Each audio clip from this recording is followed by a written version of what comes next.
Good morning. Good morning, madam. Good morning. Good morning, ma'am.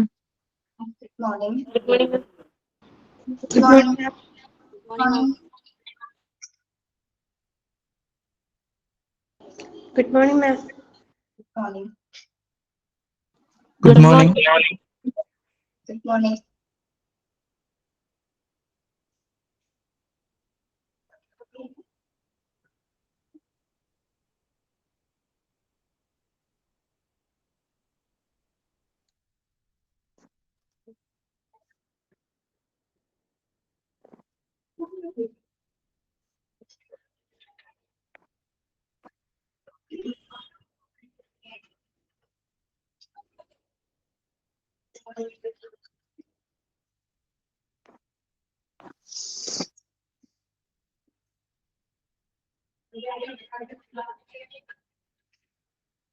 എല്ലാവർക്കും PDF കാണാൻ പറ്റുന്നുണ്ടോ?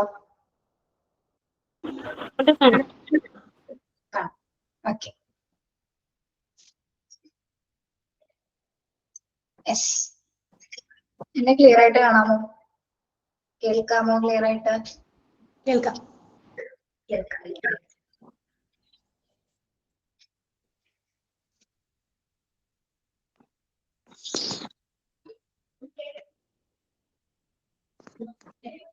Good morning to all. എന്റെ പേര് ആതിര എന്നാണ്. പേര് ക്ലിയർ ആയോ? ഹായ്. യെസ്. HA26 നിങ്ങളുടെ യാത്രയിൽ ഞാനും ഉണ്ടാവും. 6 മന്ത് നിങ്ങളുടെ കേട്ടോ. ഓക്കെ. ജസ്റ്റ് ഒന്ന് പരിചയപ്പെട്ടിട്ട് നമുക്ക് തുടങ്ങാം. ഇന്നലെ ഇപ്പൊ നിങ്ങൾ 2 ക്ലാസ് അറ്റൻഡ് ചെയ്തിട്ടുണ്ടാവുമല്ലോ അല്ലെ? ഒരു സബ്ജക്ട് ക്ലാസ്സും ഒരു ഇംഗ്ലീഷ് ക്ലാസ്സും.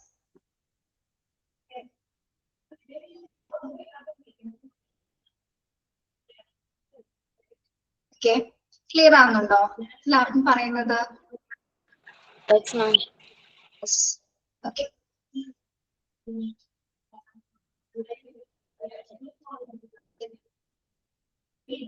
നമ്മുടെ ഇൻട്രൊഡക്ഷൻ ക്ലാസ്സിൽ സാറ് ഡീറ്റെയിൽ ആയിട്ട് എക്സ്പ്ലെയിൻ ചെയ്തിട്ടുണ്ടായിരിക്കും നമ്മുടെ സിലബസ് എങ്ങനെയാണ്, ക്ലാസ്സുകൾ എങ്ങനെയായിരിക്കും എന്നൊക്കെ പറഞ്ഞിട്ടുണ്ടായിരിക്കുമല്ലോ. യെസ്. അപ്പൊ നമ്മുടെ ക്ലാസ്സിൽ ഓൾ മ്യൂട്ട് ആക്കാം. വെയിറ്റ് ചെയ്യൂ, കുറച്ച് വരുമ്പോഴൊന്ന് കയറട്ടെ കേട്ടോ. നിങ്ങളുടെ എന്തെങ്കിലും റെസ്പോൺസ് എന്തെങ്കിലുമൊക്കെ കേൾക്കാൻ വേണ്ടിയിട്ടാണ് മ്യൂട്ട് ചെയ്യാത്തത്. ക്ലാസ് സ്റ്റാർട്ട് ചെയ്യുമ്പോൾ ഓൾ മ്യൂട്ട് ചെയ്തിട്ട് ക്ലാസ് എടുക്കും. ഓക്കെ, കുറച്ച് കാര്യങ്ങളൊന്ന് പറഞ്ഞിട്ട് സ്റ്റാർട്ട് ചെയ്യാം. നമ്മുടെ ക്ലാസ്സില് എല്ലാ കോഴ്സസും ചിലപ്പോ കുറച്ചും കൂടി അധികം ക്വാളിഫിക്കേഷൻസ് കുറവുള്ള കുട്ടികളുണ്ടാവും, കുറച്ച് കൂടിയ കുട്ടികളുണ്ടാവും. ക്വാളിഫിക്കേഷൻ ബേസിൽ നിങ്ങൾ വ്യത്യാസം ഉണ്ടാവും. പക്ഷെ നമ്മളിവിടെ ക്ലാസ് എടുക്കുമ്പോൾ എല്ലാവർക്കും കൂടി മനസ്സിലാവുന്ന രീതിയിൽ, എല്ലാവരെയും കൂടി കൺസിഡർ ചെയ്യുന്ന രീതിയിലായിരിക്കും ക്ലാസ് എടുക്കുന്നത് കേട്ടോ. അപ്പൊ അതൊന്ന് എല്ലാവരും ഒന്ന് ശ്രദ്ധിക്കണം. നമ്മുടെ ക്വാളിഫിക്കേഷൻ കുറച്ച് കുറഞ്ഞ കുട്ടികളും ഇതിൽ ജോയിൻ ചെയ്തിട്ടുണ്ടായിരിക്കാം. എനിക്കൊക്കെ അറിയില്ല, എന്നാൽ പോലും കുറച്ച് പേരുടെ അങ്ങനെ ഡീറ്റെയിൽസ് ഉണ്ട്.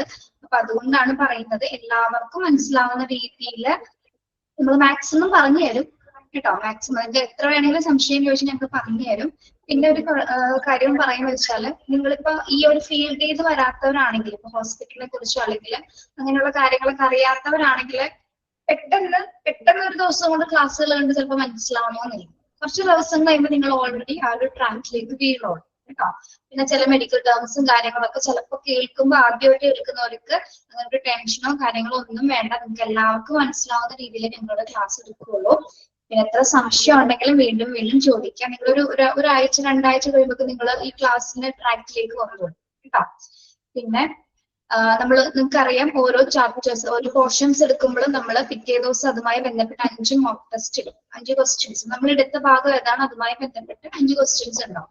ഓക്കെ, എന്നിട്ട് നിങ്ങൾ അത് ആൻസർ ചെയ്യുക. ദെൻ ആ മോക്ക് ടെസ്റ്റ് എഴുതി എടുക്കുകയാണെങ്കിൽ കുറച്ചുകൂടി നല്ലതായിരിക്കും. കാരണം നമ്മുടെ മൊഡ്യൂൾ എക്സാമിന് നമ്മൾ ഈ മോക്ക് ടെസ്റ്റിൽ തരുന്ന ക്വസ്റ്റ്യൻസ് ആണ് ഇടുന്നത്. മനസ്സിലായോ? ഇത് 5 ക്വസ്റ്റ്യൻ ഉണ്ടാവും ഓരോ ചാപ്റ്റേഴ്സ് വെച്ചിട്ട്. അപ്പൊ ഓരോ ചാപ്റ്ററിന്റെ പേര് എഴുതുക, ഒരു നോട്ട്ബുക്കിൽ എഴുതി എടുക്കാൻ പറ്റുന്നവരാണെങ്കിൽ അങ്ങനെ ചെയ്യാം. അപ്പൊ നമ്മുടെ കയ്യിൽ ഒരു മെറ്റീരിയൽ ഉണ്ടാവും പഠിക്കാനായിട്ട്, ഒരു സ്റ്റഡി മെറ്റീരിയൽ കിട്ടും. ഓക്കെ, അപ്പൊ നമ്മുടെ മൊഡ്യൂൾ എക്സാം നടത്തുമ്പോൾ നമ്മൾ ആ മോക്ക് ടെസ്റ്റ് എന്നുള്ള ചോദ്യങ്ങളായിരിക്കും ഉണ്ടാവുന്നത്. മെയിൻ എക്സാം എന്ന് പറയുമ്പോൾ നമ്മളിപ്പോ ഒരു ഗൈഡ് പ്രൊവൈഡ് ചെയ്യുന്നുണ്ട്. അതായത് നമ്മുടെ 4 മൊഡ്യൂളും 4 ദിവസമായിരിക്കും എക്സാം നടക്കുന്നത്. 60 മാർക്കിന്റെ എക്സാം ആയിരിക്കുള്ളൂ. മൊഡ്യൂൾ ഒന്നും, അതായത് നമ്മുടെ ഇപ്പൊ ആദ്യം സ്റ്റാർട്ട് ചെയ്ത് 1ഉം 2ഉം മൊഡ്യൂൾ കഴിയുമ്പോൾ നമ്മളൊരു മൊഡ്യൂൾ എക്സാം നടത്തും. അതായത് 2 മൊഡ്യൂൾ കൂടി കൂടിച്ചേർത്ത് 100 മാർക്കിന്റെ ഒരു മൊഡ്യൂൾ എക്സാം ഉണ്ട്. ആ മൊഡ്യൂൾ എക്സാമിന് ചോദിക്കുന്ന ചോദ്യങ്ങൾ നമ്മൾ ഇവിടുന്ന് തരുന്ന മോക്ക് ടെസ്റ്റിലെ ചോദ്യങ്ങളായിരിക്കും കേട്ടോ. അപ്പൊ അതെന്ത് ചെയ്യേണ്ടത്? പറ്റുന്നവരെ എഴുതിയെടുക്കുക, പഠിക്കുക. നിങ്ങൾക്ക് പറ്റുന്ന സമയത്ത് വർക്ക് ചെയ്യുന്ന കുറച്ച് പേര് ഉണ്ടാവായിരിക്കാം. എന്നാൽ പോലും നിങ്ങൾക്ക് എപ്പോഴാണോ കൺവീനിയന്റ് ആയിട്ടൊരു ടൈം ഉണ്ടാവുന്നത് ആ സമയത്ത് നിങ്ങൾ പഠിക്കുക കേട്ടോ. യെസ്. പിന്നെ മാക്സിമം എല്ലാവരും ഇത് കംപ്ലീറ്റ് ചെയ്യാൻ ശ്രമിക്കണം. കോഴ്സ് ഇടയ്ക്ക് വെച്ച് ബ്രേക്ക് ചെയ്ത് പോകുമെന്ന് നമ്മളൊരു കാര്യത്തിൽ തീരുമാനിച്ചിട്ടുണ്ടെങ്കിൽ അത് കംപ്ലീറ്റ് ചെയ്യാനായിട്ടുള്ളൊരു ആ വില്ലിങ്നെസ് മനസ്സിലുണ്ടായിരിക്കും കേട്ടോ. അപ്പൊ ആ ഒരു കോൺഫിഡൻസോട് കൂടി കോഴ്സ് ചെയ്ത് തീർക്കാം കേട്ടോ. ഞങ്ങളുടേതായിട്ടുള്ള എല്ലാത്തരം സഹകരണം നിങ്ങൾക്ക് ഉണ്ടാവും. എന്ത് വേണമെങ്കിലും കോൺടാക്ട് ചെയ്യാനായിട്ട് PROs ഉണ്ട്. അല്ലെങ്കിൽ എന്തെങ്കിലും സംശയം എന്തെങ്കിലും ഉണ്ടെങ്കിൽ ഇവിടെ ടെക്നിക്കൽ ടീംസിനെ നിങ്ങൾ വിളിച്ചാൽ മതി. എന്തെങ്കിലും നിങ്ങൾക്ക് അറിയണം അല്ലെങ്കിൽ നേരിട്ട് ഞങ്ങൾക്ക് അറിയാവുന്ന കാര്യങ്ങൾ ഞങ്ങൾ നേരിട്ട് പറയും. അല്ലാതെ ഇതിന് പുറത്തുള്ള കാര്യങ്ങളാണെങ്കിൽ ഇവിടെ കോൺടാക്ട് ചെയ്ത് എന്തിനുള്ള മറുപടി ഇവിടുന്ന് കിട്ടുന്നതായിരിക്കും കേട്ടോ. പിന്നെ ആരെങ്കിലും എന്തെങ്കിലും ടെൻഷൻ ഉണ്ടോ ക്ലാസ്സിൽ ജോയിൻ ചെയ്തിട്ട്? ആദ്യമായിട്ട് ഓൺലൈൻ അറ്റൻഡ് ചെയ്യുന്ന കുട്ടികളുണ്ടോ? ഉണ്ടോ?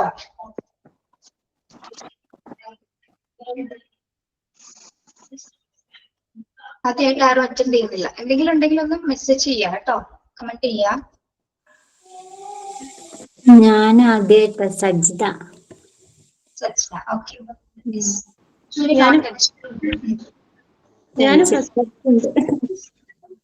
എന്തോ കുറച്ച് ടെൻഷനുണ്ട്.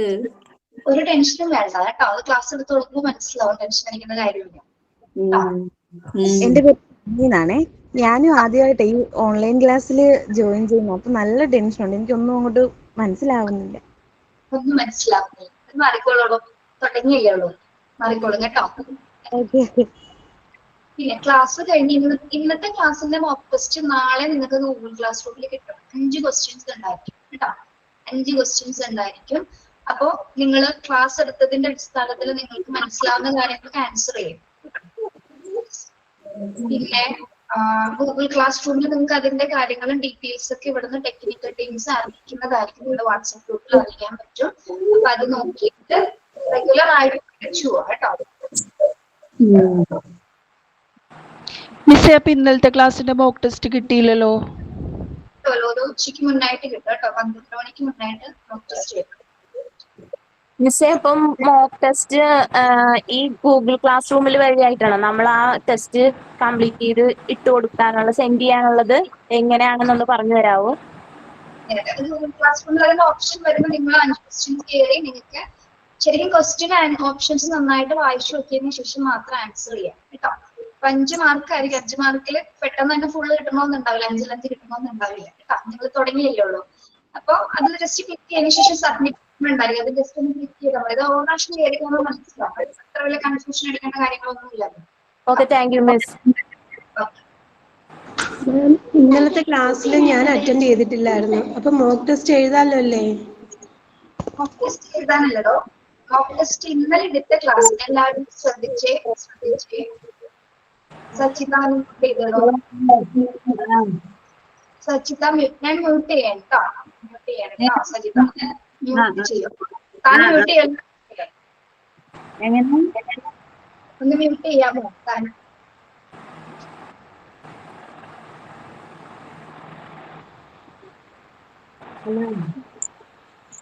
It's okay, ഞാൻ ചെയ്തോ. ആതിര അനിയാണ് ഇപ്പൊ ചോദിച്ചത്. ആതിര നമ്മൾ ഇന്നിപ്പോ ക്ലാസ് എടുത്തിട്ട് നാളെ ആയിരിക്കും ഇതിന്റെ മോക്ക് ടെസ്റ്റ് നിങ്ങളുടെ ഗൂഗിൾ ക്ലാസ് റൂമിൽ വരുന്നത്. ഒരു 5 ചോദ്യങ്ങളായിരിക്കും ഉണ്ടാവുന്നത്. മനസ്സിലായോ? 5 ചോദ്യങ്ങൾ അറ്റൻഡ് ചെയ്യാം. അറ്റൻഡ് ചെയ്ത് മാത്രമല്ല, നിങ്ങൾക്ക് ഒരു നോട്ട്ബുക്കിൽ അത് എഴുതി എടുക്കാൻ പറ്റുമെങ്കിൽ കുറച്ചുകൂടി നല്ലതായിരിക്കും. കാരണം ഇപ്പൊ നമ്മുടെ ഫോണിലോ അല്ലെങ്കിൽ എന്തെങ്കിലും സിസ്റ്റം എന്തെങ്കിലും കംപ്ലൈന്റ് വന്നാൽ ചിലപ്പോൾ എല്ലാ ക്വസ്റ്റ്യൻസും നമുക്ക് ചിലപ്പോൾ കിട്ടണമെന്നില്ല. അപ്പൊ എന്ത് ചെയ്യണം? ആ ക്വസ്റ്റ്യൻസ് എഴുതി എടുക്കുകയാണെങ്കിൽ നമ്മുടെ കയ്യിൽ ഒരു സ്റ്റഡി മെറ്റീരിയൽ ഉണ്ട്. 5 ക്വസ്റ്റ്യൻ വെച്ചല്ലോ, എത്ര ബുദ്ധിമുട്ടൊന്നും ഇല്ലല്ലോ. 5 ക്വസ്റ്റ്യൻ ആൻസർ ചെയ്ത് വെക്കാം. അപ്പൊ അത് നിങ്ങൾക്ക് ശരിക്കും ഏറ്റവും ഉപകാരപ്പെടുന്നത് മൊഡ്യൂൾ എക്സാമിന്റെ സമയത്തായിരിക്കും കേട്ടോ. മനസ്സിലായോ അതിന്?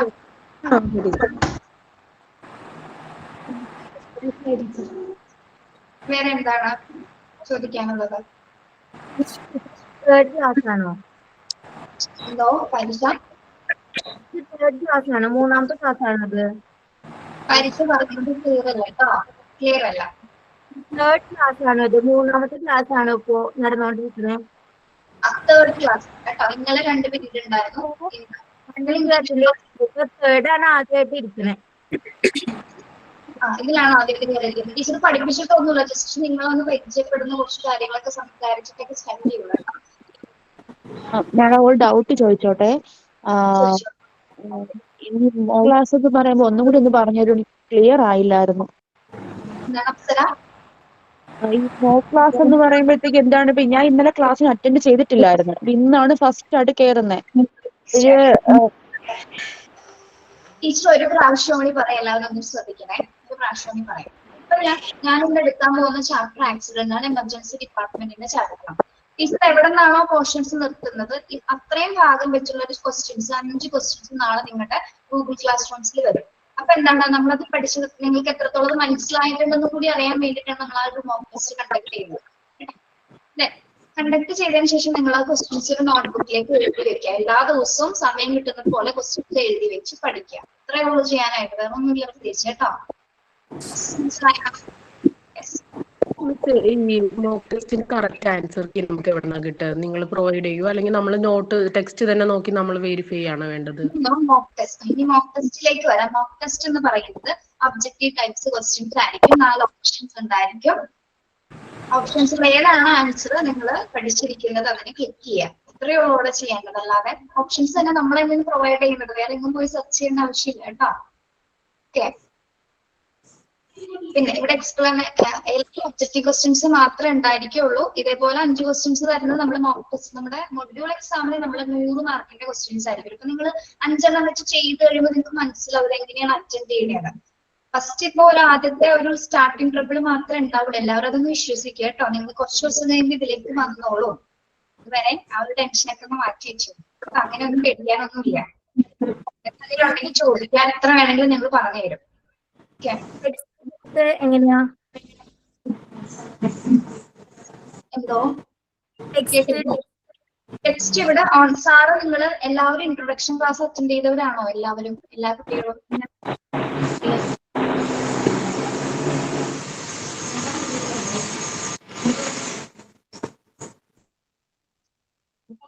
അതെ, മറ്റു കുട്ടികൾക്ക് ഡിസ്റ്റർബൻസ് ആയിരിക്കുന്നതുകൊണ്ട് ഞാൻ മൈക്ക് ഓഫ് ചെയ്തിരിക്കുകയാണ്, ഡോൺ മ്യൂട്ട് ചെയ്തിരിക്കുകയാണ്.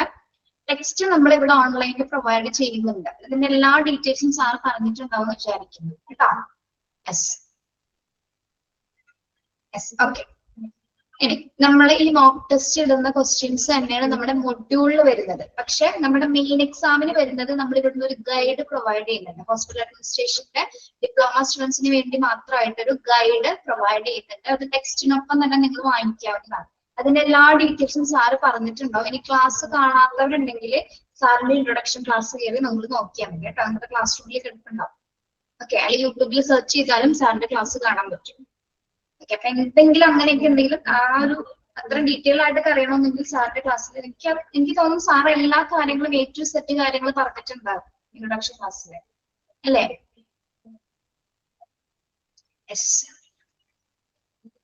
ഓക്കെ. നമ്മുടെ ക്ലാസ്സില് ബോയ്സ് ഉണ്ടോ? ചോദിച്ചു വരുന്നുണ്ട്. കൂടുതൽ ഇങ്ങനെയുള്ള കോഴ്സ് പെൺകുട്ടികളാണ് അറ്റൻഡ് ചെയ്യാറ്. 1-2 പേരൊക്കെ ഉണ്ടാവാറുള്ളൂ. ഉണ്ട് അല്ലെ? ഓക്കെ. ഇപ്പൊ ഹോസ്പിറ്റലിൽ വർക്ക് ചെയ്യുന്നവരുണ്ടോ?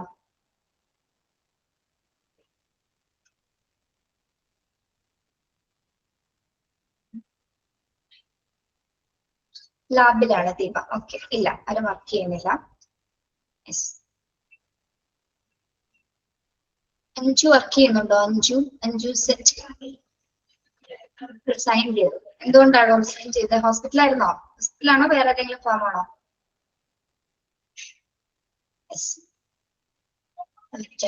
നേഴ്സാണ്. ഓക്കെ. മഞ്ജുവിന് അത്യാവശ്യം കാര്യങ്ങളൊക്കെ അറിയാൻ പറ്റില്ല. അബ്രോഡ് ആണല്ലേ? അബ്രോഡ് എവിടെയാണോ? ഓക്കെ. ജസ്മിൻ ബഹ്റൈനാണ്. ഓക്കെ. അപ്പൊ അവിടേക്ക് ഒന്നും കുഴപ്പമൊന്നുമില്ലല്ലോ? മറ്റേ യുദ്ധത്തിന്റെ പ്രശ്നങ്ങളൊക്കെ തീർന്നോ അഞ്ജു?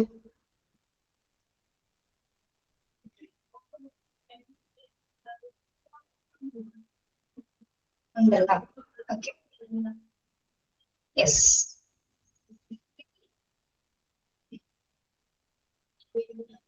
ശരിയാവുമെന്ന് വിചാരിക്കാല്ലേ. എല്ലായിടത്തും ഉണ്ട്. ഞങ്ങളുടെ 24th ബാച്ചിലെ കുട്ടികള് പറയുന്നത് ക്ലാസ്സിൽ കയറുമ്പോൾ അവർ മ്യൂട്ട് ചെയ്തിട്ട് ഇരിക്കുന്നത്. ടീച്ചറെ മിസൈല് വരുന്ന ശബ്ദമാണ്, പേടിയാകുന്നു എന്നൊക്കെ പറഞ്ഞ ക്ലാസ്. പക്ഷെ എന്നാലും ക്ലാസ് അറ്റൻഡ് ചെയ്യാം. നല്ല കുട്ടികളാണ്, നല്ല ബാച്ച് 24 ഉണ്ട്, HA24.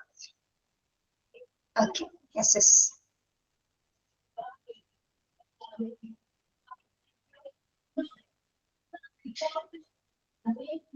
പിന്നെ ഞാൻ ഒരു കാര്യം ചോദിക്കട്ടെ, നിങ്ങളുടെ ഇഷ്ടപ്രകാരം കോഴ്സിന് ജോയിൻ ചെയ്തവരാണോ അല്ലെങ്കിൽ പ്രഷറൈസ് ചെയ്തിട്ട് ചെയ്തതാണോ കോഴ്സിന്? ഇഷ്ടപ്പെട്ടാണ് അല്ലെ? ഇഷ്ടപ്പെട്ട് ചെയ്യുമ്പോൾ ഒരു പ്രത്യേകത ഉണ്ട്, എന്താണെന്നറിയോ? ഇഷ്ടപ്പെട്ട കോഴ്സിന് ജോയിൻ ചെയ്യുമ്പോൾ ഒരു പ്രത്യേകത ഉണ്ട്, എന്തായിരിക്കും? നമ്മൾ ഇഷ്ടപ്പെട്ട് ചെയ്യുന്ന കാര്യത്തിന് വേറൊരു സാറ്റിസ്ഫാക്ഷൻ അല്ലെ? ഇൻട്രസ്റ്റഡ് ആയിരിക്കും. പിന്നെ നിങ്ങൾ എല്ലാവരും പഠിക്കാനും തോന്നും. നമുക്ക് ഇഷ്ടമുള്ള കാര്യം ചെയ്യാനായിട്ട് അല്ലെങ്കിൽ എല്ലാവരും പ്രത്യേകത അല്ലെ? ഇനി നിങ്ങൾക്ക് ഇപ്പോൾ കോഴ്സിൽ ജോയിൻ ചെയ്തപ്പോൾ ഒരു ലക്ഷ്യം ഉണ്ടായിരിക്കും, കോഴ്സ് കംപ്ലീറ്റ് ചെയ്യണം, എവിടെയെങ്കിലും നല്ലൊരു പ്ലേസ്മെന്റ് കിട്ടണമെന്നൊക്കെ ആഗ്രഹിച്ചിട്ടായിരിക്കും നിങ്ങൾ ജോയിൻ ചെയ്തിരിക്കുന്നത് അല്ലെ? അതെ. നമ്മളിവിടെ 57 ചാപ്റ്റേഴ്സോളം കടന്നു പോകുന്നുണ്ട്. 4 മൊഡ്യൂളും വെച്ച് 57 ചാപ്റ്ററോളം ഉണ്ട്. അപ്പൊ 57 ചാപ്റ്റർ എന്ന് വെച്ചാൽ 57 ഹോസ്പിറ്റലുമായി ചുറ്റപ്പെട്ട് വരുന്ന എല്ലാ ഡിപ്പാർട്ട്മെന്റ്സും എല്ലാ ആസ്പെക്ട്സുമായി ബന്ധപ്പെട്ട കാര്യങ്ങളാണ് അതിൽ വരുന്നത്. അപ്പൊ ഹോസ്പിറ്റൽ ഏത് മേഖലകളിൽ വേണമെങ്കിലും നിങ്ങൾക്ക് ജോലി ചെയ്യാനൊരു അവസരം ഈ കോഴ്സ് പ്രൊവൈഡ് ചെയ്യുന്നുണ്ട് കേട്ടോ. അപ്പൊ ആ ഒരു ടെൻഷനൊന്നും ആർക്കും വേണ്ട. ഇപ്പൊ നമ്മൾ പഠിക്കാൻ പോകുന്ന ആക്സിഡന്റ് ആൻഡ് എമർജൻസി ഡിപ്പാർട്ട്മെന്റ് എന്ന ഭാഗമാണെങ്കിൽ ഇപ്പോ അതിലാണെങ്കിൽ വർക്ക് ചെയ്യാനാണെങ്കിലും എന്താണ് നിങ്ങളതിന് അതിലെ കാര്യങ്ങളത്തെ പ്രൊസീജിയേഴ്സ്, റൂൾസ് ആൻഡ് റെഗുലേഷൻസ് ഒക്കെ എല്ലാം ഇടുന്നത് നമ്മൾ തിയറി ബേസ്ഡ് പഠിച്ചിട്ടായിരിക്കും ഉള്ള ഒരു ഹോസ്പിറ്റലിലേക്ക് പോകുന്നത്. പിന്നെ പ്രത്യേകമായിട്ടൊരു കാര്യം പറയാം, നമ്മളിവിടെ തിയറിയിൽ പഠിക്കുന്നത് പോലെയല്ല പ്രാക്ടിക്കലി ചെയ്യുമ്പോൾ. അതായത് ഓരോ ഹോസ്പിറ്റലിലും ഓരോരോ രീതികളായിരിക്കും അല്ലെ? പക്ഷെ എന്നിരുന്നാൽ പോലും ചില പ്രൊസീജിയേഴ്സ് ഒക്കെ ഒരേപോലെ ആയിരിക്കും. എന്നാൽ പോലും നമുക്ക് ഹോസ്പിറ്റലിലെ സിറ്റുവേഷൻ എന്ന് പറയുന്നത് ഒരിക്കലും പ്രെഡിക്ട് ചെയ്യാൻ പറ്റില്ല അല്ലെ? ഹെൽത്ത് കെയർ മേഖല എന്ന് പറയുന്നത് എന്താണ്? പ്രഡിക്ഷൻ പറയാൻ പറ്റുന്നതാണോ? എപ്പോ വേണമെങ്കിലും എന്തെങ്കിലും കോംപ്ലിക്കേഷൻസോ എന്തെങ്കിലും കണ്ടീഷൻസ് ചേഞ്ച് ചെയ്ത് വരുന്ന ഒരു മേഖലയാണ്. അപ്പൊ അതിനാൽ തന്നെ എന്തൊക്കെയായിരിക്കും ഉണ്ടായിരിക്കുന്നത് പറയാൻ പറ്റില്ല അല്ലെ? അപ്പൊ അതിനാൽ തന്നെ നമ്മൾ പ്രാക്ടിക്കലി ജോലി ചെയ്ത് തുടങ്ങുമ്പോൾ അവിടെ എങ്ങനെയാണോ ഒരു ഹോസ്പിറ്റലിൽ വർക്ക് ചെയ്ത് അവരുടെ സിറ്റുവേഷൻ എങ്ങനെയാണോ സാഹചര്യത്തിനനുസരിച്ചിട്ട് മാത്രം നമുക്ക് അതിപ്പോ ഏത് ജോലിയാണെങ്കിലും. പക്ഷെ ഇവിടെ ഒരു വ്യത്യാസം എന്ന് വെച്ചാൽ നമുക്കറിയാലോ, ഹോസ്പിറ്റലിലെ കാര്യങ്ങളൊന്നും നമുക്ക് പ്രവചിക്കാൻ പറ്റാത്തതാണ് അല്ലെ? എന്തും എങ്ങനെ എപ്പോ വേണമെങ്കിലും സംഭവിക്കാം. പിന്നെ ഒരു ഉറപ്പുള്ളതെന്ന് പറയുന്നത് ഈ ഒരു ഇൻഡസ്ട്രി നമുക്കറിയാം, കൊറോണയും നിപ്പയൊക്കെ കാലഘട്ടത്തിലും നമുക്ക് ഏറ്റവും കൂടുതൽ പിടിച്ചിരുന്ന ഒരു ഇൻഡസ്ട്രി എന്ന് പറയുന്നത് ഏതാണ്? ഹോസ്പിറ്റൽ അങ്ങനെ അല്ലെ? അപ്പൊ ഇത് വിരച്ചു പോവുക അങ്ങനെ ഒരു ഇല്ലാതിരിക്കുന്ന ഒരു സിറ്റുവേഷൻ ഒരിക്കലും ഉണ്ടാവാൻ പോകുന്നില്ല. അപ്പൊ ആ ഒരു പേടിയൊന്നും ആർക്കും വേണ്ട. ചിലർക്ക് ഉണ്ടാവും ഇത് പഠിച്ചാൽ എനിക്ക് ജോലി കിട്ടോ അങ്ങനെയൊക്കെ സംശയമായിട്ടായിരിക്കും കയറിയിരിക്കുന്നത് അല്ലെ? എന്നാലും രണ്ടും കൽപ്പിച്ച് കയറിയ ആൾക്കാരുണ്ടാവും. അപ്പൊ നിങ്ങള് ഇപ്പൊ ക്യാമറ ഓൺ ചെയ്ത ഒരാളുടെ പേരെന്താണോ? ശോശമ്മ എന്നാണോ സോസമ്മ എന്നാണോ പേരെന്താണ് മാം?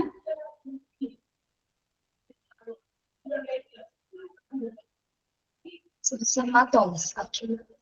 പിന്നെ ക്യാമറ ഓൺ ചെയ്യുന്ന കാര്യം കൂടി ഞാൻ പറയാം. ചില കുട്ടികൾ ഓൺ ചെയ്തിരിക്കാറുണ്ട്, അത് നിങ്ങളുടെ ഇഷ്ടമാണ്. നിങ്ങൾക്ക് ഇഷ്ടമാണെങ്കിൽ ഓൺ ചെയ്തിരിക്കുക. അപ്പൊ ഞങ്ങൾക്ക് കുറച്ചും കൂടി ഇന്ററാക്ഷൻ കിട്ടും. ചില ക്ലാസ്സിൽ ആരും ഓൺ ചെയ്യാറില്ല. നിങ്ങൾ എങ്ങനെയാണോ ഇരിക്കുന്നത് അവിടെ ഇരിക്കും. നിങ്ങൾക്ക് കംഫർട്ടബിൾ ആണെങ്കിൽ ക്യാമറ ഓൺ ചെയ്ത് അറ്റൻഡ് ചെയ്യുന്നതിന് ഒരു പ്രശ്നമില്ല കേട്ടോ. അത് നിങ്ങളുടെ ഇഷ്ടമാണ്. എവിടെയാണ് ഇപ്പൊ ഞങ്ങള് വർക്ക് ചെയ്യുന്നവരാണെങ്കിൽ ഞാൻ പറയുന്നില്ല, എന്നാലും നിങ്ങൾക്ക് ഇഷ്ടമുള്ളത് എങ്ങനെയാണോ അതിനനുസരിച്ചിട്ട് ക്ലാസ് അറ്റൻഡ് ചെയ്യാവുന്ന കേട്ടോ. പിന്നെ ഇവിടുത്തെ ടൈം ഷെഡ്യൂളൊക്കെ അറിയാലോ, നമുക്ക് ഒരു ദിവസം 2 ക്ലാസ് വെച്ചിട്ടാണ് വരുന്നത്. 10:30 മുതൽ 12 വരെയുള്ള ക്ലാസ്. ഓക്കെ, അപ്പൊ 2 ക്ലാസ്സും എല്ലാവരും അറ്റൻഡ് ചെയ്യാനായിട്ട് മാക്സിമം ശ്രമിക്കുക. ഇനി ഏതെങ്കിലും ക്ലാസ് വിട്ടുവാണെങ്കിൽ നമ്മൾ അതിന്റെ റെക്കോർഡഡ് ക്ലാസ്സുകൾ ഉണ്ടായിരിക്കും. റെക്കോർഡഡ് ക്ലാസ്സും കാണാം. മോക്ക് ടെസ്റ്റും കൃത്യമായിട്ട് അറ്റൻഡ് ചെയ്ത് പോകുന്ന കുട്ടികളെ സംബന്ധിച്ചിടത്തോളം നിങ്ങൾക്ക് വേറെ ബുദ്ധിമുട്ടൊന്നും ഉണ്ടാവില്ല. എക്സാം ഒക്കെ നല്ല രീതിയിൽ ക്ലിയർ ചെയ്യാൻ പറ്റും. ഓക്കെ. ഇനി ഒരിക്കലും ഡിഫിക്കൽട്ട് ആയിട്ടുള്ള രീതിയിൽ ഇവിടുന്ന് ഒരു ചോദ്യങ്ങളോ മറ്റെന്തെങ്കിലും ബുദ്ധിമുട്ടുകൾ നിങ്ങൾക്ക് വരാനായിട്ട് പോകുന്നില്ല. അതിന് ഉറപ്പ് തരികയാണ് കേട്ടോ. ക്വസ്റ്റ്യൻസ് ആണെങ്കിൽ പോലും നിങ്ങൾക്ക് ഡിഫിക്കൽട്ടായിട്ട് തോന്നുന്ന രീതിയിൽ ഒരു ക്വസ്റ്റ്യൻസ് കൂടെ നമ്മൾ ഇവിടുന്ന് ഇടുന്നതായിരിക്കും. എല്ലാവർക്കും ഒരേപോലെ മനസ്സിലാവുന്ന രീതിയിൽ. പക്ഷെ സിമ്പിൾ ടു കോംപ്ലക്സ് ലെവലിൽ നമ്മൾ ക്വസ്റ്റ്യൻസ് ഇടും. എന്നിരുന്നാൽ പോലും എല്ലാവർക്കും ഒരേപോലെ ആൻസർ ചെയ്യാൻ പറ്റുന്ന രീതിയിലും കുഴപ്പിക്കാത്ത രീതിയിൽ നിങ്ങൾ ചില ക്വസ്റ്റ്യൻസ് കണ്ടിട്ടില്ല, കുറച്ച് ഇങ്ങനെ കഴിക്കണമെങ്കിൽ നമ്മൾ ഇങ്ങനെ കഴിക്കാന്നൊക്കെ പറയില്ലേ, അതേപോലെയൊക്കെ ചില ക്വസ്റ്റ്യൻസ് വരും ചില പാഠഭാഗത്ത്. അത് നമുക്ക് സ്റ്റാർട്ട് ചെയ്യുന്നത് 3rd ഉം 4th മൊഡ്യൂൾ എത്തുമ്പോഴാണ് കേട്ടോ. 3ഉം 4ഉം മൊഡ്യൂൾ കുറച്ചൊരു ബുദ്ധിമുട്ടായിരിക്കും, കാരണം ഈ 1ഉം 2ഉം മൊഡ്യൂളിലെ ചാപ്റ്റേഴ്സ് എന്ന് പറയുന്നത് അധികം ലെങ്ത് ഇല്ല, ചെറിയ ചെറിയ ചാപ്റ്റേഴ്സ് ആണ്, കുറച്ച് ബേസിക് ആയിട്ടുള്ള കാര്യങ്ങളുള്ളൂ. ഈ 3rd ഉം 4th എത്തുമ്പോൾ എന്താണ് കുറച്ചുകൂടി ചാപ്റ്റേഴ്സിന്റെ ലെങ്ത് കൂടും. ഒരു ചാപ്റ്ററിൽ തന്നെ ഒരു 10-25 പേജസോളം പേജസ് വരുന്നുണ്ട്. അപ്പൊ അതിൽ അത്രയും ഡീറ്റെയിൽ ആയിട്ട് പഠിക്കുന്ന ഭാഗങ്ങളൊക്കെ വരുന്നുണ്ട് കേട്ടോ. പിന്നെ ബാക്കി നിങ്ങൾ തനിയെ മനസ്സിലാക്കിക്കോളും കേട്ടോ. അത്രയൊക്കെ കാര്യങ്ങൾ പറയാനുള്ളൂ. എന്തെങ്കിലുമൊക്കെ ഉണ്ടെങ്കിൽ ചോദിച്ചാൽ മതി, പറഞ്ഞുതരാം. OMR ടൈപ്പ് ആണ് എക്സാമിനേഷൻ കേട്ടോ. ബബിൾ ചെയ്യാൻ മതി. അതായത് മോക്ക് ടെസ്റ്റിലെ 4 ഓപ്ഷൻസിൽ നമ്മൾ ജസ്റ്റ് ക്ലിക്ക് ചെയ്ത് ബബിളിംഗ് ബട്ടൺ പോലെയൊക്കെ ഇത് കിടക്കുന്നതിൽ ജസ്റ്റ് ക്ലിക്ക് ചെയ്താൽ മതി കേട്ടോ. ആൻസർ തെറ്റാണെങ്കിൽ അവിടെ ഒരു ഗ്രീൻ സിഗ്നൽ റെഡ് സിഗ്നൽ കാണിക്കും. ആൻസർ കറക്റ്റ് ആണെങ്കിൽ ഗ്രീൻ സിഗ്നൽ ആയിരിക്കും കാണിക്കുന്നത് കേട്ടോ. ഓക്കെ, നിങ്ങൾ ധൈര്യമായിട്ട് മുന്നോട്ട് വെക്കുള്ളൂ കേട്ടോ. Thank you. അപ്പൊ നമുക്ക് സ്റ്റാർട്ട് ചെയ്യാം. നമ്മൾ ഇന്ന് എടുക്കുന്ന ചാപ്റ്റർ 7 മൊഡ്യൂൾ 1 ചാപ്റ്റർ 7 ആണ് കേട്ടോ. മൊഡ്യൂൾ 1 പിന്നെ ഒരു കാര്യം പറയാം കേട്ടോ, എല്ലാവരും ഒരേപോലെ ഒന്ന് കഴിഞ്ഞ് രണ്ടാമത്തെ ചാപ്റ്റർ അല്ല അടുത്ത ടീച്ചർ എടുക്കുന്നത്. അങ്ങനെ കണ്ടിന്യൂസ് ആയിട്ട് പോകില്ല. ഒരു മൊഡ്യൂളിലുള്ള ചാപ്റ്റേഴ്സ് എല്ലാവരും സെപ്പറേറ്റഡ് ആയിട്ടൊക്കെ എടുക്കുക കേട്ടോ. അങ്ങനെ നിങ്ങൾ അതിനെ പേടിക്കൊന്നും വേണ്ട, എന്തായാലും മുഴുവൻ എടുത്തിട്ട് നിങ്ങൾക്ക് എക്സാം എഴുതിക്കും. PDF ഒക്കെ കാണുന്നില്ലെങ്കിൽ പറയണം, വിസിബിൾ അല്ലെങ്കിൽ പറയണം, ഓഡിയോ ക്ലിയർ അല്ലെങ്കിൽ ഒക്കെ പറയണം കേട്ടോ. Chapter 7 accident and emergency department. എല്ലാവരും കണ്ടിട്ടുണ്ടാവും അല്ലെ? ഏത് ഡിപ്പാർട്ട്മെന്റ് കണ്ടിട്ടുണ്ടാവും, പോയിട്ടുണ്ടാവും, പോവാത്തവരുണ്ടാവും അല്ലെ? ഒരിക്കലും പോവാനുള്ള ഒരു അവസരം ഇല്ലാണ്ടിരിക്കട്ടെ അല്ലെ? അല്ലാതെ നമുക്ക് എന്തെങ്കിലും പറ്റിയിട്ട് പോവാതിരിക്കാനുള്ള ഒരു അവസരം ഉണ്ടാവല്ലേ? അല്ലാതെ നമുക്ക് ജോലി ചെയ്യണമെന്നല്ല പറഞ്ഞേട്ടോ. അപ്പൊ എന്താണ് ആക്സിഡന്റ് ആൻഡ് എമർജൻസി ഡിപ്പാർട്ട്മെന്റിന്റെ പ്രധാന ഡ്യൂട്ടി എന്താണ് അവരോട് കൈകാര്യം ചെയ്യുന്നത്? സൗണ്ട് കേൾക്കുന്നില്ലേ? എടോ നല്ലോണം റേഞ്ച് ഉള്ളിടത്ത് പോയി അറ്റൻഡ് ചെയ്യണോണ്ട് ക്ലാസ്. സൗണ്ട് അത്യാവശ്യം ഞാൻ ഉറക്കെയാണ് പറയുന്നത്. ഇവിടെ നിന്ന് നെറ്റിന്റെ പ്രശ്നം വരാൻ സാധ്യതയില്ല കേട്ടോ. നിങ്ങൾ ഇരിക്കുന്ന സ്ഥലം കറക്റ്റ് റേഞ്ച് ഉള്ളതാണോ എന്ന് ചെക്ക് ചെയ്യാം.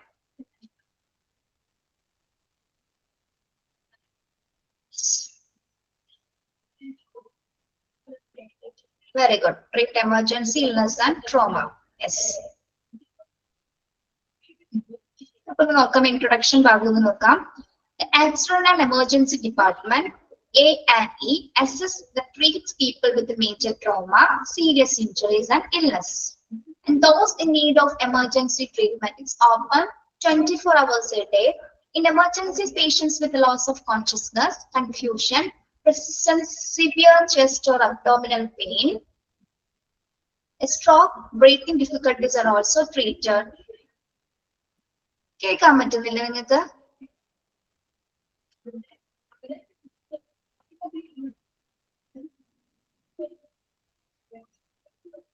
കേൾക്കാം.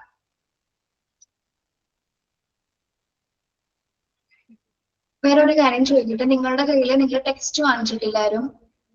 ടെക്സ്റ്റ് വാങ്ങിച്ചിട്ടില്ലേ? ഇല്ല. ഉണ്ടാ വാങ്ങിച്ചു. വാങ്ങിക്കാത്തൊരു നിർബന്ധമായിട്ട് വാങ്ങിക്കണം കേട്ടോ, അല്ലെ നമുക്കിത് ക്ലാസ്സിന്റെ ഒപ്പം ഫോളോ ചെയ്ത് പോവാൻ പറ്റില്ല കേട്ടോ. വന്നിട്ടില്ല? ഓർഡർ ചെയ്യാം കേട്ടോ, ഓർഡർ ചെയ്യാം. എന്റെ പേര് ഞാൻ തുടങ്ങിയപ്പോ പറഞ്ഞു, എന്റെ പേര് ആതിര എന്നാണ് കേട്ടോ. നമുക്ക് ഹോസ്പിറ്റൽ അഡ്മിനിസ്ട്രേഷൻ ഒരു ടെക്സ്റ്റ് ആണല്ലോ. ഒരു മിനിറ്റ് കേട്ടോ, ഇവിടെ ഒരാൾക്ക് ഭയങ്കര സംശയം. ടെക്സ്റ്റ് കമ്പൽസറി ആണ് കേട്ടോ, ടെക്സ്റ്റ് എല്ലാവരും വാങ്ങിക്കണം. നമുക്ക് ഹോസ്പിറ്റൽ അഡ്മിനിസ്ട്രേഷന് മാത്രമായിട്ട് സ്മാർട്ട് സ്റ്റഡി ടെക്സ്റ്റ് പ്രൊവൈഡ് ചെയ്യുന്നുണ്ട്, 4 മൊഡ്യൂൾസുകൾ അടങ്ങുന്ന. ആ ടെക്സ്റ്റ് ആണ് നിങ്ങളോട് വാങ്ങിക്കാൻ പറഞ്ഞത്.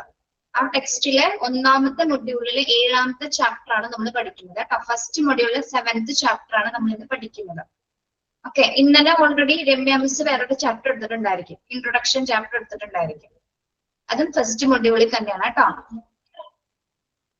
മനസ്സിലായോടോ? ചോദിച്ച ആൾക്ക് പേരെങ്കിൽ മനസ്സിലായ ആളുടെ.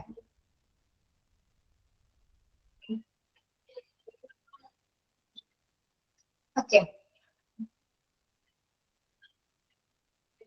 ഞാൻ പറയുന്നതിൽ എന്തെങ്കിലും വ്യക്തത കുറവോ ക്ലിയർ ആവാകെ അല്ലെങ്കിൽ നിങ്ങൾക്ക് മനസ്സിലാക്കാൻ പറ്റാതെ അങ്ങനെ എന്തെങ്കിലും തോന്നുന്നുണ്ടോ? ഉണ്ടെങ്കിൽ പറയണേ.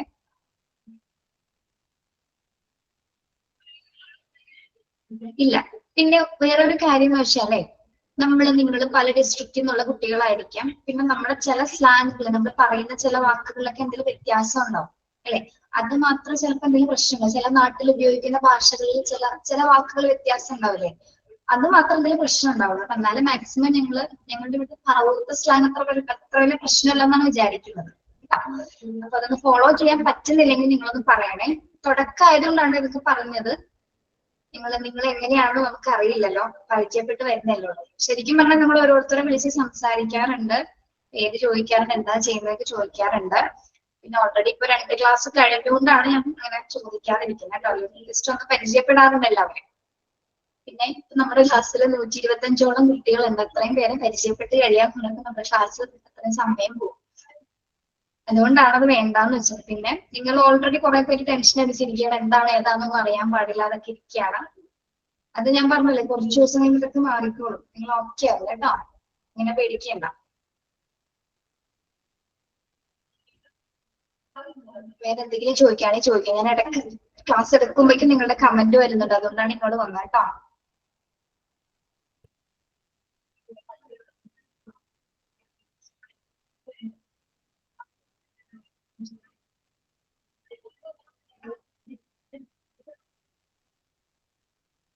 നിങ്ങൾ ഇവിടെ ഒരു കമന്റ് ഉണ്ട്. ഞാൻ കുറെ പ്രാവശ്യം പറഞ്ഞത് ഫസ്റ്റ് മൊഡ്യൂളിലെ ടെക്സ്റ്റില് നമ്മൾ 7th ചാപ്റ്റർ ആണ് പഠിക്കണമെന്ന് ടീച്ചർ പറയുന്നത് എനിക്ക് മനസ്സിലാവുന്നില്ലേ?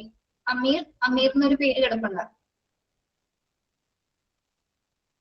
ഫസ്റ്റ് മൊഡ്യൂൾ ആണ്. അമീർ കേൾക്കാഞ്ഞിട്ടാണോ പറയുന്നത്? ടീച്ചർ പറയുന്നത് കേൾക്കാഞ്ഞിട്ടാണോ അമീർ പിന്നെയും മെസ്സേജ് അയച്ചുകൊണ്ടിരിക്കുന്നത്?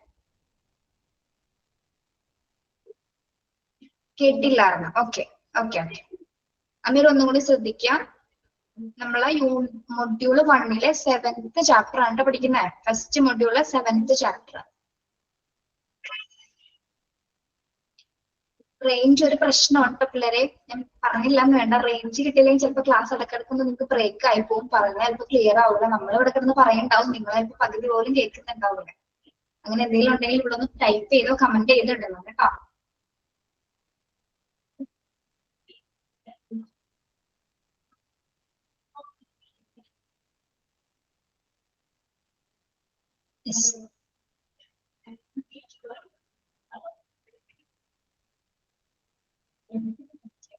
ഓക്കെ. എനിക്കൊന്നുമില്ലല്ലോ. എന്തെങ്കിലും ഉണ്ടെങ്കിൽ നമ്മള് ക്ലാസ് കഴിഞ്ഞേക്കുമ്പോൾ 5 മിനിറ്റ് ടൈം തരാം. ആ സമയത്ത് എന്താന്ന് വെച്ചാൽ ചോദിച്ചു കേട്ടോ. ഓക്കെ.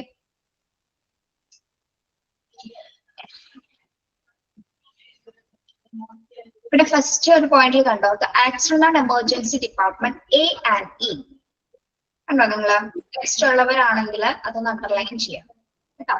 യെസ്. അപ്പൊ A&E സ്റ്റാൻഡ് ഫോർ എന്താണ് ഉദ്ദേശിക്കുന്നത്? A&E സ്റ്റാൻഡ് ഫോർ A&E എന്താണ് പറയുന്നത്? എക്സ്പാൻഷൻ എന്തായിരിക്കും ഇപ്പോ? ആക്സിഡന്റ് ആൻഡ് എമർജൻസി ഡിപ്പാർട്ട്മെന്റ് കേട്ടോ. യെസ്. അപ്പൊ അങ്ങനെയൊക്കെ ചെറിയ രീതിയിലുള്ള ചോദ്യങ്ങളായിരിക്കും ആദ്യം ഉണ്ടാവുന്നത് കേട്ടോ. യെസ്. അത് നോട്ട് ചെയ്യാം, ഇപ്പോഴേ അത് പഠിച്ചു പോവാം. പിന്നെ അത് ഇന്ന് പഠിക്കേണ്ട ആവശ്യമില്ല. ക്ലാസ്സിൽ തന്നെ കുറെ കാര്യങ്ങൾ ശ്രദ്ധിച്ചോടെ നിങ്ങൾക്ക് മോക്ക് ടെസ്റ്റ് ഈസി ആയിട്ട് അറ്റൻഡ് ചെയ്യാൻ പറ്റും കേട്ടോ. യെസ്. അപ്പൊ നമ്മൾ മെയിൻ ആയിട്ട് ഒരു ആക്സിഡന്റ് ആൻഡ് എമർജൻസി ഡിപ്പാർട്ട്മെന്റിൽ എന്തെല്ലാം കാര്യങ്ങളാണ് നമ്മൾ ഡീൽ ചെയ്യുന്നത്? ആക്സിഡന്റ് ആൻഡ് എമർജൻസി ഡിപ്പാർട്ട്മെന്റിലെ ഏത് ടൈപ്പ് ഓഫ് കേസസും വരാറുണ്ട് അല്ലെ? ഡിഫറെന്റ് ടൈപ്സ് ഓഫ് കേസസ് ഒരു എമർജൻസി ഡിപ്പാർട്ട്മെന്റിൽ എത്തിച്ചേരുന്നുണ്ട്. പ്രധാനമായിട്ട് എന്തൊക്കെ വരുന്നുണ്ട്? മേജർ ട്രോമാസ് അല്ലെ, എന്തെങ്കിലും ആഘാതങ്ങളുള്ള പേഷ്യൻസ് വരാറുണ്ട്. സീരിയസ് ആയിട്ടുള്ള ഇഞ്ചുറീസോ ഇൽനെസ്സോ അല്ലെ, സീരിയസ് ആയിട്ടുള്ള എന്തെങ്കിലും മുറിവുകളോ അല്ലെങ്കിൽ അസുഖങ്ങളോ വരുന്ന പേഷ്യൻസ് ഉണ്ടാവാം. ഇവർക്കെല്ലാം തന്നെ എന്താണ് എമർജൻസി, എത്രയും പെട്ടെന്ന് എമർജൻസി സർവീസസ് ആവശ്യമാണ് അല്ലെ. അപ്പൊ നമുക്ക് ഒരു പ്രത്യേക കേസ് ആക്സിഡന്റ് ആൻഡ് എമർജൻസി ഡിപ്പാർട്ട്മെന്റിൽ എടുത്ത് പറയാൻ പറ്റില്ല. പേഷ്യൻസ് വരുന്നത് നല്ല ഡിഫറെന്റ് ആയിട്ടുള്ള കേസസുമായിട്ടായിരിക്കും ഹോസ്പിറ്റലിൽ എത്തിച്ചേരുന്നത് അല്ലെ. യെസ്. എന്നിരുന്നാൽ പോലും എന്താണ് ഇത്തരം കേസസ്, അതായത് മേജർ ട്രോമ ഉണ്ടാവാം, സീരിയസ് ആയിട്ടുള്ള ഇഞ്ചുറീസ് വരാം, ഇൽനെസ് ഉണ്ടാവാം. ഇത്തരം കേസസിനൊക്കെ എന്താണ് നമുക്ക് എമർജൻസി ട്രീറ്റ്മെന്റ് അത്യാവശ്യമാണ് അല്ലെ. ഇനി നമുക്കറിയാലോ ഈ ഒരു ഡിപ്പാർട്ട്മെന്റിന്റെ സേവനം സർവീസസ് എത്ര സമയമായിരിക്കും ഈ ഡിപ്പാർട്ട്മെന്റിലെ സർവീസസ് വരുന്നത്? ഓപ്പൺ 24 hours a day അല്ലെ 24 മണിക്കൂറും കൊടുക്കുന്ന സേവനമാണ് A&E ഡിപ്പാർട്ട്മെന്റ് പ്രൊവൈഡ് ചെയ്യുന്നത് അല്ലെ. In emergencies, patients with the loss of consciousness, confusion, persistent severe chest or abdominal pain, and stroke breathing difficulties are also treated. Okay. ഇനി അടുത്ത ഭാഗത്ത് പറയുന്ന കാര്യങ്ങൾ ഇവിടെ എന്തെല്ലാം എമർജൻസി കേസുകളാണ് നമ്മളിവിടെ കൈകാര്യം ചെയ്യുന്നത്, അല്ലെങ്കിൽ ഈ ഒരു ഡിപ്പാർട്ട്മെന്റിൽ നമ്മൾ പ്രധാനമായിട്ട് എന്തൊക്കെ കേസുകളാണ് പ്രധാനമായിട്ട് വരുന്നതെന്നാണ് ഇനി പറയുന്നത് കേട്ടോ. എന്തൊക്കെയാണ് വരുന്നത്? First one, loss of consciousness. Loss of consciousness എന്തായിരിക്കും? കോൺഷ്യസ്നസ് ക്ലിയർ ആവുന്നില്ല, സ്വാതി റേഞ്ച് ഉള്ളിടത്തിരിക്കും കേട്ടോ.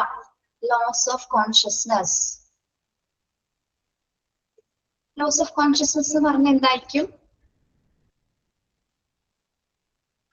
അൺകോൺഷ്യസ് ആണ് അല്ലെ, അല്ലെങ്കിൽ ബോധം നഷ്ടപ്പെടുന്ന എന്തെങ്കിലും സിറ്റുവേഷൻ ആയിരിക്കാം. Then confusion. കൺഫ്യൂഷൻ എന്ന് പറയുന്ന സിറ്റുവേഷൻ ആണ് കൺഫ്യൂഷൻ. ചിലവര് നമ്മളിങ്ങനെ കുഴഞ്ഞു വീഴുന്നത് കണ്ടിട്ടില്ല, ഡിസോറിയന്റഡ് ആണ് അല്ലെ. നോട്ട് ഇൻ കോൺഷ്യസ് ആയിട്ടുള്ള കേസുകൾ വരാറുണ്ട്. പ്രത്യേകിച്ച് ഒരു കാരണം നമുക്ക് അറിയാൻ പറ്റില്ല പെട്ടെന്ന് അല്ലെ. ചിലർ പെട്ടെന്ന് നിന്ന് നിൽപ്പിന് എന്താണ് കുഴഞ്ഞു വീഴും, കൺഫ്യൂഷൻ ആയിട്ട് കുഴഞ്ഞു വീഴാറുണ്ട്. പിന്നെ ചിലർക്ക് എന്താണ് സംഭവിക്കുന്നത്? Resistant severe chest of abdominal pain. Resistant severe chest of abdominal pain അത് എന്ത് തരം കേസസ് ആണത്? റെസിസ്റ്റന്റ് സിവിയർ എന്ന് പറയുന്നത് തുടർച്ചയായിട്ടോ അല്ലെങ്കിൽ സിവിയർ ആയിട്ടുള്ള രീതിയിൽ ചെസ്റ്റ് പെയിനോ അല്ലെങ്കിൽ അബ്ഡോമിനൽ പെയിനോ സംഭവിക്കണം. അല്ലെങ്കിൽ അബ്ഡോമിനൽ പെയിൻ എന്ന് പറഞ്ഞതാണ് ഉദര സംബന്ധമായിട്ട് എന്തെങ്കിലും പെയിൻസ് വരുന്ന ആൾക്കാർ അല്ലെ, ആ ഒരു കാറ്റഗറിയാണ്. പിന്നെ എന്താണ്? സ്ട്രോക്ക് വരുന്ന കേസസ് അല്ലെ. സ്ട്രോക്ക് അറിയാലോ നമുക്ക്, പക്ഷാഘാതം വരുന്നത് അല്ലെ. സ്ട്രോക്സ്. Then breathing difficulties. എന്താണ് ബ്രീത്തിങ് ഡിഫിക്കൽട്ടീസ് എന്ന് പറയുമ്പോൾ എന്താണ്? ശ്വസന സംബന്ധമായിട്ടുള്ള മറ്റു ബുദ്ധിമുട്ടുകൾ, ആസ്മ അല്ലെങ്കിൽ ശ്വാസമുട്ട് അല്ലെങ്കിൽ എന്താണ് ബ്രീത്തിങ് റിലേറ്റഡ് ആയിട്ടുള്ള എന്തെങ്കിലും ഡിഫിക്കൽട്ടീസ്. അപ്പൊ ഇത്തരം കേസുകളൊക്കെ എന്താണ് പ്രധാന എമർജൻസീസിലെ അകത്ത് വരുന്ന പ്രധാന കേസസുകളാണ് അല്ലെ. അതായത് ഒരു എമർജൻസി പേഷ്യൻസിൽ പ്രധാനമായിട്ടും ഈ A&E ഡിപ്പാർട്ട്മെന്റിൽ ഇത്തരം കേസസുകൾ വരാനുള്ള സാധ്യത. ഇതെല്ലാം തന്നെ നമ്മൾ എന്ത് ചെയ്യുന്നുണ്ട്? എത്രയും പെട്ടെന്ന് തന്നെ അവർക്ക് വേണ്ട രീതിയിലുള്ള സർവീസസ് അപ്പോൾ തന്നെ എമർജൻസി ആയിട്ട് തന്നെ സർവീസസ് നമ്മൾ പ്രൊവൈഡ് ചെയ്യുന്നുണ്ട്. അപ്പൊ ഒന്നുകൂടി നോക്കാം. A&E ഡിപ്പാർട്ട്മെന്റ് എന്ന് പറയുന്നതിന്റെ ഷോർട്ട് ഫോം ആണ് ആക്സിഡന്റ് ആൻഡ് എമർജൻസി ഡിപ്പാർട്ട്മെന്റ് എന്ന് പറയുന്നത്. ഇവിടെ നമ്മൾ എങ്ങനെയുള്ള കേസുകളാണ് ആക്സസ് ചെയ്യുന്നത് അല്ലെങ്കിൽ ട്രീറ്റ് ചെയ്യുന്നത്? മേജർ ട്രോമ, സീരിയസ് ആയിട്ടുള്ള ഇഞ്ചുറീസ്, ഇൽനെസ്, ഇതിനെല്ലാം തന്നെ നമ്മൾ എമർജൻസി ട്രീറ്റ്മെന്റ് പ്രൊവൈഡ് ചെയ്യുന്നുണ്ട്. ഇനി ഇതിന്റെ ഒരു ടൈം എന്ന് പറയുന്നത് സർവീസ് ടൈം എപ്പോഴാണ്? Is open 24 hours a day അല്ലെ. 24 മണിക്കൂറും കൊടുക്കുന്ന സേവനമാണ് accident and emergency department provide ചെയ്യുന്നത്. ഇനി ഏതെല്ലാം എമർജൻസി പേഷ്യൻസ് ആണ് ഇതിൽ കണ്ടെത്തുന്നത് അല്ലെങ്കിൽ ഇവിടെ വരുന്നത്? ഏതെല്ലാം കണ്ടീഷൻസ് ആണെന്ന് പറയുന്നത്? ഒന്ന്, ലോസ് ഓഫ് കോൺഷ്യസ് വരുന്നുണ്ട്, കൺഫ്യൂസ്ഡ് ആയിട്ടുള്ള പേഷ്യൻസ്, അല്ലെങ്കിൽ സിവിയർ ചെസ്റ്റ് അബ്ഡോമിനൽ പെയിൻ വരുന്ന പേഷ്യൻസ്, സ്ട്രോക്ക് അല്ലെങ്കിൽ ബ്രീത്തിങ് ഡിഫിക്കൽറ്റി. ഇതെല്ലാം തന്നെ എന്താണ് ഈ ഒരു ഡിപ്പാർട്ട്മെന്റിൽ നമ്മൾ ട്രീറ്റ് ചെയ്യുന്നത്. ഓക്കെ, അത്രയും പറഞ്ഞ കാര്യങ്ങൾ നിങ്ങൾക്ക് മനസ്സിലായോ? ക്ലിയർ? യെസ്. ഓക്കെ, ഇനി നെക്സ്റ്റ് പറയുന്നത് ഈ accident and emergency department alternative ആയിട്ട് കുറച്ച് നെയിംസ് ഉണ്ട്. അതായത് ഇതിന് പല പേരുകളിൽ ഈ ഒരു ഡിപ്പാർട്ട്മെന്റ് അറിയപ്പെടുന്നുണ്ട്. ആ പേരുകളാണ് താഴെ കൊടുത്തിരിക്കുന്നത്. അതിൽ ഈ ഒരു പേരുകൾ നിങ്ങൾ കേട്ടിട്ടുണ്ടായിരിക്കും അല്ലെ. ഏതൊക്കെയാണ്? First one, casualty, emergency department, emergency rule അല്ലെ. അപ്പോ A&Eയുടെ അതർ ഓൾട്ടർനേറ്റീവ് ആയിട്ടുള്ള നെയിംസ് ആണ് ഒന്ന് കാഷ്വാലിറ്റി, സെക്കൻഡ് വൺ എന്താണ്? Emergency department. ഇനി ഇതേപോലെ തന്നെ നമ്മൾ ക്വസ്റ്റ്യൻ മോക്ക് ടെസ്റ്റ് ഇടുമ്പോൾ ED സ്റ്റാൻഡ് ഫോർ എന്ന് ചോദിക്കാറുണ്ട് കേട്ടോ. What does ED mean? ED എന്ന് പറയുന്നത് എക്സ്പാൻഷൻ എന്താണ്? Emergency department. ഇങ്ങനെയൊക്കെ ആയിരിക്കും നമുക്ക് ക്വസ്റ്റ്യൻസ് വരുന്നത്. Okay, then emergency room, ER stand four. ER stand four എന്താണ്? ER stand for emergency room. കിട്ടിയോ നമുക്ക്? അപ്പൊ accident emergency department 3 alternative names ഉണ്ട്: casualty, ED and ER. ED stand for emergency department, ER stand for emergency room. Okay, yes. Okay, very good. Next one, ഇനി നമുക്ക് നിങ്ങൾ ഈ ഒരു ഡിപ്പാർട്ട്മെന്റിൽ ലൊക്കേഷൻ എവിടെയാണ് ഹോസ്പിറ്റലിൽ കണ്ടിട്ടുള്ളത്? എവിടെയാണ് കണ്ടിട്ടുള്ളത്? First floor. ഫസ്റ്റ് ഫ്ലോറിലാണോ അപ്സര? ഒന്ന് ആലോചിച്ച് നോക്കി ഒന്നുകൂടി. ഗ്രൗണ്ട് ഫ്ലോറിലാണോ ഫസ്റ്റ് ഫ്ലോറിലാണോ അപ്സര? ഗ്രൗണ്ട് ആണ് കേട്ടോ അല്ലെ. യെസ്. ഇനി നമ്മളപ്പോ നോക്കാൻ പോകുന്നത് ഇതിന്റെ ലൊക്കേഷൻസ് ആണ്, അതായത് location of emergency departments. First point എന്താണ്? Located on the ground floor. അപ്പൊ എമർജൻസി ഡിപ്പാർട്ട്മെന്റ് ലൊക്കേറ്റ് ചെയ്തിരിക്കുന്നത് എവിടെയാണ്? ഗ്രൗണ്ട് ഫ്ലോറിലാണ്. എന്തുകൊണ്ടായിരിക്കും ഗ്രൗണ്ട് ഫ്ലോറിൽ നമ്മൾ ലൊക്കേറ്റ് ചെയ്തിരിക്കുന്നത് ED ഡിപ്പാർട്ട്മെന്റ്? എന്തുകൊണ്ടാണ്? Entrance area. ഓക്കെ, എന്തുകൊണ്ടാണ് നമ്മള് direct access from road. Very good. Easy to access ആയിരിക്കണം അല്ലെ, പെട്ടെന്ന് എത്തണം. ഒരു എമർജൻസി കണ്ടീഷൻസ് വരുന്ന സമയത്ത് എത്രയും പെട്ടെന്ന് നമുക്ക് ആ ഒരു ചികിത്സ കിട്ടാനായിട്ട് എന്താണ് എത്രയും അത് ഒരു ഫസ്റ്റ് ഫ്ലോറിലോ അല്ലെങ്കിൽ അത് മറ്റു ഫ്ലോറുകളോ ആയിപ്പോയി കഴിഞ്ഞാൽ ആ പേഷ്യന്റിന്റെ ജീവനാണ് അപകടത്തിലാവുന്നത്. അതിനാൽ തന്നെ എന്താണ് നമ്മള് ഗ്രൗണ്ട് ഫ്ലോറിൽ തന്നെയാണ് ഇതിന്റെ ലൊക്കേഷൻ, മെയിൻ ലൊക്കേഷൻ അസസ് ചെയ്തിരിക്കുന്നത്. ഓക്കെ, അപ്പൊ അത് ഓർത്ത് വെക്കാട്ടോ. Yes, very good. Because of it's an emergency cases അല്ലെ, located on the ground floor. Okay, ഒരു ചോദ്യം വരുന്നതായിരിക്കും എവിടെയാണ് എമർജൻസി ഡിപ്പാർട്ട്മെന്റ് ലൊക്കേറ്റ് ചെയ്തിരിക്കുന്നത്. ഓപ്ഷൻസ് എന്തായിരിക്കും? First floor, second floor, third floor, none of the above അല്ലെങ്കിൽ ഓൾ ഓഫ് ദി അബോവ് എന്നൊക്കെ ആയിരിക്കും ക്വസ്റ്റ്യനിൽ ഓപ്ഷൻസ് വരുന്നത്. അപ്പൊ ഏതാണ് ആൻസർ വരുന്നത്? ഗ്രൗണ്ട് ഫ്ലോർ എന്ന് ക്ലിക്ക് ചെയ്യാം കേട്ടോ. Yes. Then separate entrance or emergency entrance away from main entrance. Separate entrance or emergency entrance away from main entrance. എന്താണ് അവിടെ പറയുന്നത്? ഈ ഒരു ഡിപ്പാർട്ട്മെന്റിലേക്ക് നമുക്ക് സെപ്പറേറ്റഡ് ആയിട്ടുള്ള എൻട്രൻസ് ആണ് ഉണ്ടായിരിക്കുന്നത്, അല്ലെങ്കിൽ എല്ലാ ഡിപ്പാർട്ട്മെന്റ്സിന്റെ ഇടയിൽ കൺജസ്റ്റഡ് ആയിട്ടാണോ ഈ ഒരു ഡിപ്പാർട്ട്മെന്റ് വരുന്നത്? അല്ല അല്ലെ. യെസ്, മെയിൻ എൻട്രൻസിൽ നിന്ന് നമുക്കൊരു സെപ്പറേറ്റഡ് ആയിട്ട് എമർജൻസി എൻട്രൻസ് നമ്മൾ കൊടുത്തിട്ടുണ്ടായിരിക്കും അല്ലെ. അതായത് പെട്ടെന്ന് തന്നെ നമുക്ക് ആ ഒരു എമർജൻസി ഡിപ്പാർട്ട്മെന്റിലേക്ക് ആക്സസ് ചെയ്യുന്നത് എത്തിച്ചേരുന്നതിന് വേണ്ടി നമ്മൾ ഒരു സെപ്പറേറ്റ് എൻട്രൻസ് അവിടെ ലൊക്കേറ്റ് ചെയ്തിട്ടുണ്ടായിരിക്കും. ഓക്കെ, ദെൻ നെക്സ്റ്റ് പോയിന്റ് എന്താണ്? Ambulance parking area should be available. Ambulance parking area should be available. Ambulance park ചെയ്യുന്നതിന് വേണ്ടിയിട്ട് അഡിക്കേറ്റ് ആയിട്ടുള്ള സ്പേസസ് അവിടെ അറേഞ്ച് ചെയ്തിട്ടുണ്ടായിരിക്കും അല്ലെ. മുനിസിപ്പൽ ഡിപ്പാർട്ട്മെന്റ് തൊട്ടടുത്ത് തന്നെ എന്താണ് ആംബുലൻസ് പാർക്കിംഗ് ചെയ്യാനായിട്ടുള്ള ആ ഒരു അവൈലബിലിറ്റി അവിടെ അറേഞ്ച് ചെയ്തിട്ടുണ്ടായിരിക്കും. Yes. Then well marked proper lightening and signs. Well marked proper lightening and signs. എന്താണ് ഈ ഒരു പോയിന്റിൽ പറയുന്നത്? Well marked proper lightening and signs. നമ്മൾ ED ഡിപ്പാർട്ട്മെന്റ് പെട്ടെന്ന് നമ്മൾ കാണുന്നത് എങ്ങനെയാണ്? തിരിച്ചറിയുന്നത് എങ്ങനെയാണ് നമ്മളത്? ഓൾറെഡി പ്രോപ്പർ ലൈറ്റനിങ് സൈൻസും വെൽ മാർക്ക് ചെയ്തിരുന്നത് എമർജൻസി ഡിപ്പാർട്ട്മെന്റ് ED എന്നുള്ള രീതിയിൽ നല്ല രീതിയിൽ അത് ഇല്ലുസ്ട്രേറ്റ് ചെയ്തിട്ട് രേഖപ്പെടുത്തിയിട്ടുണ്ടായിരിക്കും അല്ലെ. കളർ കോഡ് ഉണ്ടായിരിക്കും, പ്രോപ്പർ ആയിട്ടുള്ള ലൈറ്റിംഗ് സംവിധാനങ്ങളും സൈനുകളും അതിൽ കൊടുത്തിട്ടുണ്ടായിരിക്കും. നമുക്ക് പെട്ടെന്ന് തന്നെ അത് തിരിച്ചറിയാൻ വേണ്ടുന്ന രീതിയിൽ അല്ലെ. യെസ്, അപ്പോൾ ഡിഫറെന്റ് ടൈപ്സ് ഓഫ് കളറുകളും അതിലും നല്ല രീതിയിൽ ബ്രൈറ്റനിങ് ആയിട്ടുള്ള ലൈറ്റിംഗ് സംവിധാനത്തിലായിരിക്കും അത് മാർക്ക് ചെയ്തിരിക്കുന്നത്. Okay, yes. ഒരു ബോർഡ് ഉണ്ടായിരിക്കും. യെസ്, നിങ്ങൾ കണ്ടിട്ടുണ്ടായിരിക്കും അല്ലെ കുറച്ച് കാര്യങ്ങൾ. Then easily visible and accessible from street. Easily visible and accessible from the street. എന്തായിരിക്കും? Easily visible and accessible from the street. ചില പോയിന്റ്സ് ഒക്കെ നിങ്ങൾക്ക് പെട്ടെന്ന് മനസ്സിലാവില്ല, അതുകൊണ്ടാണ് എന്താണെന്ന് ചോദിക്കുന്നത് കേട്ടോ. അറിയാവുമെങ്കിൽ അതനുസരിച്ച് കമന്റ് ചെയ്യാം. പെട്ടെന്ന് കാണാൻ പറ്റുന്ന പോലെ, എവിടെ നിന്ന് പെട്ടെന്ന് കാണാൻ പറ്റുന്നത് പോലെ?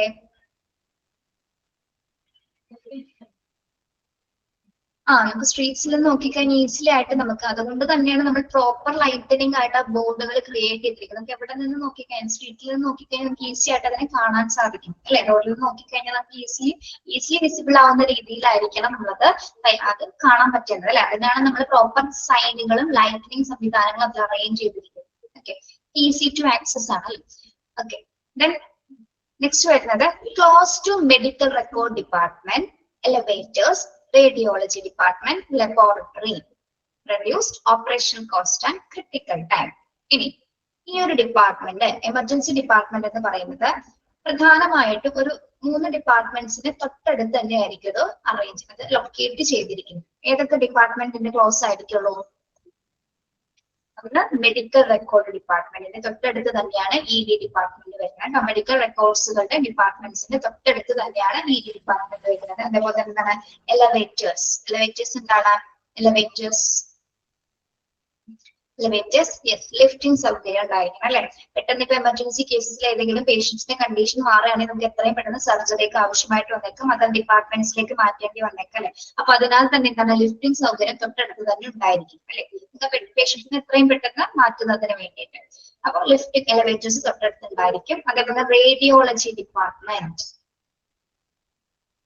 റേഡിയോളജി അല്ലെ, ഡിഫറെന്റ് ടൈപ്സ് ഓഫ് ഇമാജിനറി ടെക്നിക്സുകൾ നടത്തപ്പെടുന്ന ഡിപ്പാർട്ട്മെന്റ്സ് ആണ് നമ്മുടെ എക്സ്റേ, MRI, CT, അൾട്രാസൗണ്ട് മുതലായിട്ടുള്ള പ്രൊസീജിയേഴ്സ് അല്ലെ. മെഡിക്കൽ ഇമാജിൻ പ്രൊസീജിയേഴ്സ് ആവശ്യമായിട്ട് വരുന്ന കേസസുകളാണെങ്കിൽ എത്രയും പെട്ടെന്ന് നമുക്ക് അത് ആക്സസ് ചെയ്യുന്നതിന് വേണ്ടിയിട്ട് റേഡിയോളജി ഡിപ്പാർട്ട്മെന്റിന് തൊട്ടടുത്ത് തന്നെയായിരിക്കുള്ളൂ ED ഡിപ്പാർട്ട്മെന്റ് വരുന്നത്. ഓക്കെ, ഇനി ഫ്രാക്ചേഴ്സോ എന്തെങ്കിലുമൊക്കെ വരികയാണെങ്കിൽ പെട്ടെന്ന് എക്സ്റേ ഒക്കെ എടുക്കണമെങ്കിൽ CT ഒക്കെ എടുക്കണമെങ്കിൽ എന്താണ് ഓൾറെഡി ഈ ഒരു ഡിപ്പാർട്ട്മെന്റ് വേറെ എവിടെയെങ്കിലും പോയിരുന്നാൽ നമുക്ക് വളരെയധികം ബുദ്ധിമുട്ടാണ് അല്ലെ എത്തിച്ചേരാനായിട്ട്. അപ്പൊ അതിനാൽ തന്നെ തൊട്ടടുത്ത് തന്നെയായിരിക്കണം റേഡിയോളജി ഡിപ്പാർട്ട്മെന്റ് വരുന്നത്. ഇനി നെക്സ്റ്റ് വരുന്ന ഡിപ്പാർട്ട്മെന്റ് ഏതായിരിക്കണം? ലബോറട്ടറി അല്ലെ. ഇതിനു വേണ്ടിയാണ് ലബോറട്ടറി ഡിപ്പാർട്ട്മെന്റ്. ഏതെങ്കിലും എമർജൻസി കേസസിൽ വരുന്ന പേഷ്യൻസിന് അല്ലെ ബ്ലഡ് ടെസ്റ്റുകളോ അല്ലെങ്കിൽ ഇമ്മീഡിയറ്റ് ആയിട്ടുള്ള ഡയഗ്നോസിസ് ഒക്കെ നടത്തണമെങ്കിൽ നമുക്ക് എന്താണ് ലബോറട്ടറി ഡിപ്പാർട്ട്മെന്റും ക്ലോസ് ആയിട്ട് തന്നെ അടുത്തുണ്ടായിരിക്കണം അല്ലെ. യെസ്, ബ്ലഡ് ടെസ്റ്റുകൾ ചെയ്യണമെങ്കിലൊക്കെ നമുക്ക് ഓൾറെഡി ലാബ് തൊട്ടടുത്ത് തന്നെ ഉണ്ടായിരിക്കുന്നത്. ഓക്കെ, അപ്പൊ നമ്മുടെ ED ഡിപ്പാർട്ട്മെന്റിന്റെ തൊട്ടടുത്ത് തന്നെ ക്ലോസ് ആയിട്ട് വരേണ്ട കുറച്ച് ഡിപ്പാർട്ട്മെന്റ്സിലെ പേരുകളാണ് നമ്മളിപ്പോ പഠിച്ചത്. ഒന്ന് ഏതാണ്? Medical record department, radiology, laboratory, പിന്നെ അതുപോലെ തന്നെ എന്താണ് എലിവേറ്റേഴ്സും അതിനകത്ത് തന്നെ ലൊക്കേറ്റ് ചെയ്തിട്ടുണ്ടായിരിക്കും. ഓക്കെ, അപ്പൊ നമ്മൾ ഈ പറഞ്ഞ 3 ഡിപ്പാർട്ട്മെന്റും അല്ലെങ്കിൽ എലിവേറ്റേഴ്സും ഇത്രയും തൊട്ടടുത്ത് തന്നെ അല്ലെങ്കിൽ വരണമെന്ന് പറയാനുള്ള കാരണം എന്താണ്? reduced operational cost and critical time അല്ലെ. reduced operational cost and critical time എന്ന് പറയുന്നത് എന്താണ്? നമ്മള് എമർജൻസി ഡിപ്പാർട്ട്മെന്റിൽ നടത്തുന്ന കേസസ് എന്ന് പറയുന്നത് എന്താണ്? ഏറ്റവും ഡിഫിക്കൽട്ട് ആയിട്ടുള്ള കേസസുകളായിരിക്കും അല്ലെ. നമുക്ക് ഒരിക്കലും അവിടെ ഒരു സെക്കൻഡ് പോലും സമയം കളയാനില്ല അല്ലെ. എത്രയും പെട്ടെന്ന് ആ ഒരു പേഷ്യന്റിന്റെ ജീവൻ രക്ഷിക്കുക എന്നുള്ളതാണ് ഏറ്റവും ഇമ്പോർട്ടന്റ് ആയിട്ടുള്ള. ആ ഒരു പേഷ്യന്റിന്റെ ലൈഫ് സേവ് ചെയ്യാനാണ് നമ്മൾ നോക്കുന്നത് അല്ലെ. അതിനാൽ തന്നെ എന്താണ് നമുക്ക് ഈ പറഞ്ഞ ഡിപ്പാർട്ട്മെന്റ് ബേസിക് കെയർ കൊടുക്കേണ്ട ഇത്തരം ഡിപ്പാർട്ട്മെന്റ്സ് നമ്മുടെ തൊട്ടടുത്ത് തന്നെ ഉണ്ടായിരിക്കേണ്ടത് അത്യാവശ്യമാണ്. അപ്പൊ ആ സമയം പരിധി കുറയ്ക്കുന്നതിനോ എത്രയും പെട്ടെന്ന് എത്തിച്ചേരാനുള്ള രീതിയിലും കൂടിയാണ് നമ്മൾ ഇതൊക്കെ തൊട്ടടുത്ത് തന്നെ ലൊക്കേറ്റ് ചെയ്തിരിക്കുന്നത് കേട്ടോ. പറഞ്ഞത് മനസ്സിലായോ? യെസ്. ഒന്നുകൂടി നോക്കാം. ലൊക്കേഷൻ ഓഫ് എമർജൻസി ഡിപ്പാർട്ട്മെന്റ് ഞാൻ ജസ്റ്റ് പറഞ്ഞു കൊടുക്കുന്നുള്ളൂ കേട്ടോ. എന്താണ് ഇവിടെ ആയിരിക്കും ഇത് ലൊക്കേറ്റ് ചെയ്തിരുന്നത്? ഗ്രൗണ്ട് ഫ്ലോറിലായിരിക്കണം. ഇതിനൊരു മെയിൻ എൻട്രൻസിൽ നിന്നും സെപ്പറേറ്റ് എൻട്രൻസ് ഉണ്ടായിരിക്കും. ആംബുലൻസ് പാർക്ക് ചെയ്യുന്നതിന് വേണ്ടിയിട്ടുള്ള അവൈലബിലിറ്റീസ് ഉണ്ടായിരിക്കും. പിന്നെ കൃത്യമായിട്ട് ബോർഡുകളെല്ലാം തന്നെ എങ്ങനെയാണ് വെൽ മാർക്കഡ് ആയിരിക്കും. പ്രോപ്പർ ലൈറ്റനിങ് ആൻഡ് സൈൻസുകൾ രേഖപ്പെടുത്തിയിട്ടുണ്ടായിരിക്കും. പിന്നെ നമുക്ക് സ്ട്രീറ്റ്സിൽ നിന്ന് ഈസി ആയിട്ട് വിസിബിൾ ആവുന്ന രീതിയിലായിരിക്കും ഈ ഒരു ഡിപ്പാർട്ട്മെന്റ് വരുന്നത്. ദെൻ അതുപോലെ തന്നെ മെഡിക്കൽ റെക്കോർഡ്സിന്റെയും എലിവേറ്റേഴ്സും റേഡിയോളജി ലബോറട്ടറി മുതലായ ഡിപ്പാർട്ട്മെന്റ്സിന്റെ തൊട്ടടുത്ത് തന്നെയായിരിക്കും ED ഡിപ്പാർട്ട്മെന്റ് ലൊക്കേറ്റ് ചെയ്തിരിക്കുന്നത്. യെസ്, ഇന്ന് വായിച്ചു നോക്കാമോ? ഇപ്പൊ പറഞ്ഞ കാര്യങ്ങളൊന്ന് വായിച്ചു നോക്കിയേ.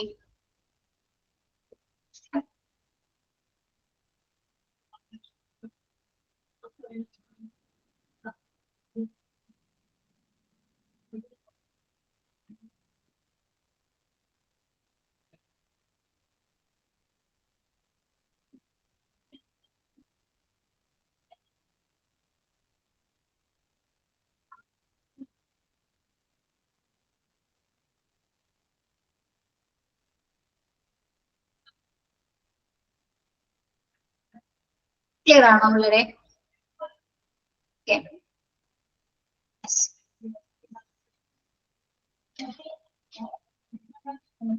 Yes, very good. Save the time and save the time. Class പോകുന്നത് എങ്ങനെയാന്ന് മനസ്സിലായപ്പോ?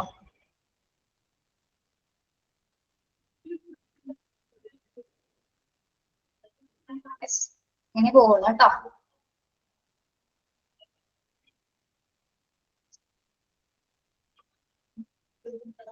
ഒന്ന് പറയാമോ? എന്താണ് അപർണ?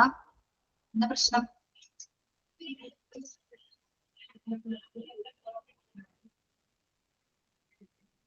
എന്താണോ പറയേണ്ടത് അപർണ?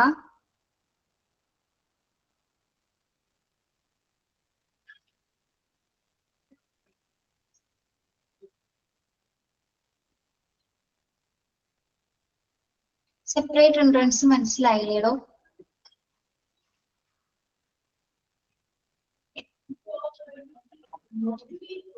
സെക്കൻഡ് പോയിന്റ് അല്ലേ എന്താ പറയുന്നത് ലൊക്കേഷനിലെ separate entrance or emergency entrance away from main entrance.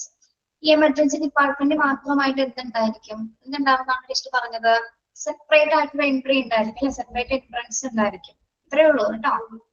Okay,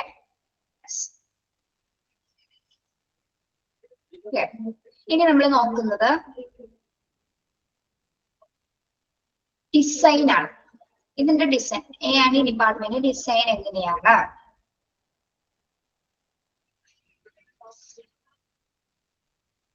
ഒരു കാര്യം കൊണ്ട് പറയട്ടെ, കുറെ പേരുടെ കമന്റ് കണ്ടപ്പോ ചോദിച്ചതാണ് കേട്ടോ. നമ്മൾ ഓൾറെഡി ക്ലിയർ ആയിട്ട് അത്യാവശ്യം ക്ലിയർ ആവുന്ന രീതിയിൽ പറയുന്നുണ്ട്. അപ്പൊ ഇതിലുള്ള കാര്യങ്ങൾ നിങ്ങൾ നോക്കിയാൽ മതി, അല്ലാതെ ഇതിന്റെ അപ്പുറത്തേക്കുള്ള കാര്യങ്ങൾ ചിന്തിക്കേണ്ട ആവശ്യമില്ല. അപ്പൊ ഇതിലെന്താണോ പറഞ്ഞിരിക്കുന്നത് അനുസരിച്ച് പഠിച്ചു പോയാൽ മതി കേട്ടോ. മനസ്സിലായോ? ഇവിടെ എൻട്രൻസിന്റെ വേറെ സെപ്പറേറ്റ് ആയിട്ടുള്ള ഡിഫറൻസസ് ഒന്നും ഇതിലൂടെ ചോദിക്കുന്നില്ലല്ലോ. ഇതിനാണ് ഒരു കോമൺ സെൻസ് ഉള്ള ആൾക്ക് അറിയാൻ പറ്റുള്ളൂ എന്തിനാണ് നമ്മൾ എമർജൻസി ഡിപ്പാർട്ട്മെന്റിന് സെപ്പറേറ്റ് എൻട്രൻസ് കൊടുക്കുന്നത്. അറിയാൻ പറ്റില്ലേ? അല്ലെ? ബാക്കി കുട്ടികളൊന്ന് പറയൂ. ടീച്ചർ ചോദിച്ച ക്വസ്റ്റ്യൻ മനസ്സിലാവും. എന്തിനാണ് നമ്മൾ എമർജൻസി ഡിപ്പാർട്ട്മെന്റിന് സെപ്പറേറ്റ് ആയിട്ടുള്ള എൻട്രൻസ് കൊടുക്കുന്നത്? എന്തിനാണ് പിള്ളേരെ? എന്തിനാണ് കൊടുക്കുന്നത്? എന്തിനാണ് അവോയ്ഡ് റഷ്. നമുക്ക് എത്രയും പെട്ടെന്ന് എമർജൻസി കേസസ്, എമർജൻസി ഡിപ്പാർട്ട്മെന്റ് എന്ന് പറയുന്നത് എത്രയും പെട്ടെന്ന് നമുക്ക് ആക്സസ് ചെയ്ത ആൾക്ക് ട്രീറ്റ്മെന്റ് കൊടുക്കാൻ പറ്റണം അല്ലെ? അവിടെ മറ്റെന്തെങ്കിലും എന്താണ് ഇപ്പൊ നമുക്കറിയാം ഹോസ്പിറ്റലിനെ സംബന്ധിച്ചിടത്തോളം ഒരുപാട് പല ഡിപ്പാർട്ട്മെന്റ്സിനകത്ത് വരുന്നുണ്ട്. ഒരുപാട് പേഷ്യൻസ് വരും, മറ്റു വിസിറ്റേഴ്സ് അല്ലെങ്കിൽ ഒരുപാട് ജീവനക്കാർ അതിനകത്ത് വരുന്നുണ്ട് അല്ലെ? പെട്ടെന്ന് നമുക്ക് ആക്സസ് ചെയ്യാൻ പറ്റും. ഇതിന്റെ ഇടയിലൊക്കെ പോയി എന്താണ് ആ ഒരു പേഷ്യന്റിന്റെ അവസ്ഥയാണ്, കണ്ടീഷനാണ് അവിടെ മോശമാവുന്നത്. പെട്ടെന്ന് നമുക്ക് ട്രീറ്റ്മെന്റ് കൊടുക്കാനാണ് നോക്കേണ്ടത് അല്ലെ? അപ്പൊ അതിനു വേണ്ടി മാത്രമാണ് നമ്മൾ എന്ത് ചെയ്യുന്നത്? ഈസി ആയിട്ട് ആംബുലൻസുകൾക്ക് എത്തിച്ചേരാൻ വേണ്ടിയിട്ടാണ് എമർജൻസി ഡിപ്പാർട്ട്മെന്റിന് സെപ്പറേറ്റ് ആയിട്ട് ഒരു എൻട്രൻസ് കൊടുക്കുന്നത് കേട്ടോ. ഇത് എമർജൻസി കേസസുകൾ അറ്റൻഡ് ചെയ്യുന്നത് കൊണ്ട് തന്നെയാണ് അവിടെ സെപ്പറേറ്റ് എൻട്രൻസ് വരുന്നത്. ഓക്കെ, എന്നെ പഠിപ്പിക്കല്ലേടോ ചോദിച്ച. ഓക്കെ, ഇനി നമുക്ക് ഇതിന്റെ ഡിസൈൻ നോക്കാം കേട്ടോ. അപ്പൊ നമ്മൾ ലൊക്കേഷൻ പഠിച്ചു. ഇനി നെക്സ്റ്റ് നോക്കുന്നത് ഡിസൈൻ എങ്ങനെയാണ്. Entrance to the emergency department should be sheltered to protect ambulance patient from the weather while unloading. Entrance to the emergency department should be sheltered to protect ambulance patient from the weather while unloading. Point ഒന്ന് വായിച്ചു നോക്കി നിങ്ങള്.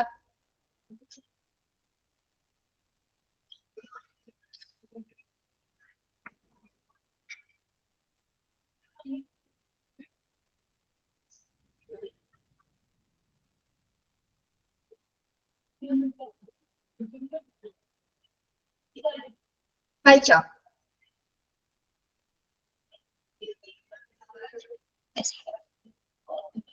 Okay, എന്തായിരിക്കും ഇവിടെ പറയുന്നത്?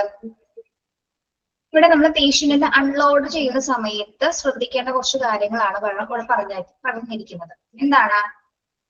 നമുക്കറിയാം പല weather conditions, പല മഴ, മഞ്ഞ്, വെയില് പലതും ഉണ്ടാവാനുള്ള സാധ്യതയുണ്ട് അല്ലെ? റെയിനി സീസൺസ് ആണെങ്കിലും അല്ലെങ്കിൽ എന്ത് സീസൺസ് ആണെങ്കിലും എന്താണ് വെതർ കണ്ടീഷൻസിനനുസരിച്ച് എന്തെങ്കിലും വ്യത്യാസങ്ങൾ വരാനുണ്ട് അല്ലെ? അപ്പൊ അത്തരം സാഹചര്യങ്ങളിലൊക്കെ നമുക്ക് അവിടെ ഏറ്റവും കൂടുതൽ ശ്രദ്ധിക്കേണ്ട കാര്യമാണ് നമ്മുടെ പേഷ്യൻസിന് യാതൊരു തരത്തിലും ബുദ്ധിമുട്ടുകളില്ലാതെ നമുക്ക് അവരെ അൺലോഡ് ചെയ്യാനായിട്ട് സാധിക്കണം അല്ലെ? യെസ്. അപ്പൊ അതായത് ഈസി ആയിട്ട് പേഷ്യൻസിനെ നമുക്ക് ട്രാൻസ്ഫർ ചെയ്യണമെങ്കിൽ നമ്മളുടെ ആ ഒരു ഡിസൈൻ, അതായത് എൻട്രൻസിലേക്ക് ഇപ്പോ നമ്മൾ കയറി വരുന്ന സമയത്ത് നമുക്ക് അറിയാൻ പറ്റും എമർജൻസി ഡിപ്പാർട്ട്മെന്റ് കംപ്ലീറ്റ് ഒന്നുമില്ലെങ്കിൽ പുതിയ രീതിയിലുള്ള സംവിധാനങ്ങൾ അല്ലെങ്കിൽ കംപ്ലീറ്റ് ഡ്രസ് വർക്ക് ഒക്കെ ചെയ്തിട്ടുണ്ടായിരിക്കും, അല്ലെങ്കിൽ ഫുള്ളി കവേർഡ് ചെയ്യുന്ന രീതിയിലായിരിക്കും അതിന്റെ ഡിസൈൻ വരുന്നത്. അതായത് പേഷ്യൻസിന് മഴയോ മഞ്ഞോ ഒന്നും കൊള്ളാത്ത രീതിയിൽ തന്നെ അവരെ നമുക്ക് ഈസി ആയിട്ട് അതിനകത്തേക്ക് പ്രവേശിപ്പിക്കാൻ കഴിയുന്ന രീതിയിലായിരിക്കും അതിന്റെ പ്രോപ്പർ ആയിട്ടുള്ള ഒരു ഡിസൈൻസ് വരുന്നത്. അതായത് ഫുള്ളി ഇതൊന്നും ഏൽക്കാത്ത രീതിയിൽ കവർ ചെയ്യുന്ന രീതിയിലായിരിക്കും ഇതിന്റെ ഡിസൈൻസ് വരുന്നത്. ഓക്കെ, പേഷ്യൻസിനെ അൺലോഡ് ചെയ്യുന്ന സമയത്ത് നമ്മൾ ഏറ്റവും കൂടുതൽ ശ്രദ്ധിക്കേണ്ടത് അത് തന്നെയാണ്. അതായത് അവർക്ക് യാതൊരു വിധത്തിലും വെതർ കണ്ടീഷൻസും അവർ അഫക്ട് ചെയ്യാത്ത രീതിയിൽ അവർ ട്രാൻസ്ഫർ ചെയ്യാൻ നമുക്ക് അവിടെ പറ്റും. ഓക്കെ, ആ ഒരു രീതിയിലാണ് ആ എമർജൻസി ഡിപ്പാർട്ട്മെന്റ് എൻട്രൻസ് നമ്മൾ ഡിസൈൻ ചെയ്തിരിക്കുന്നത് കേട്ടോ. ഓക്കെ, മനസ്സിലായോ?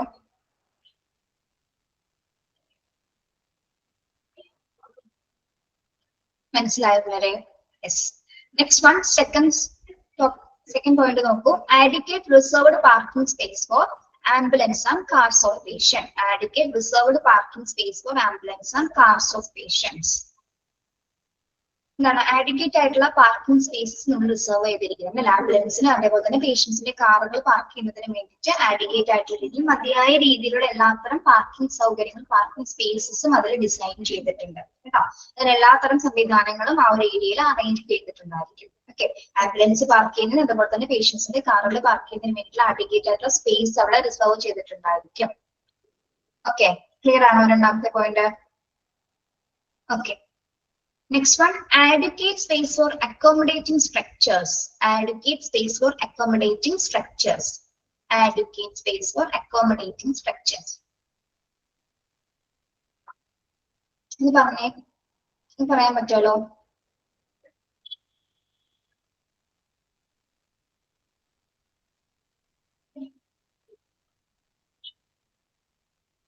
എന്തിനുള്ള സ്പേസിനെ കുറിച്ചിട്ടാണ് അവിടെ പറയുന്നത്?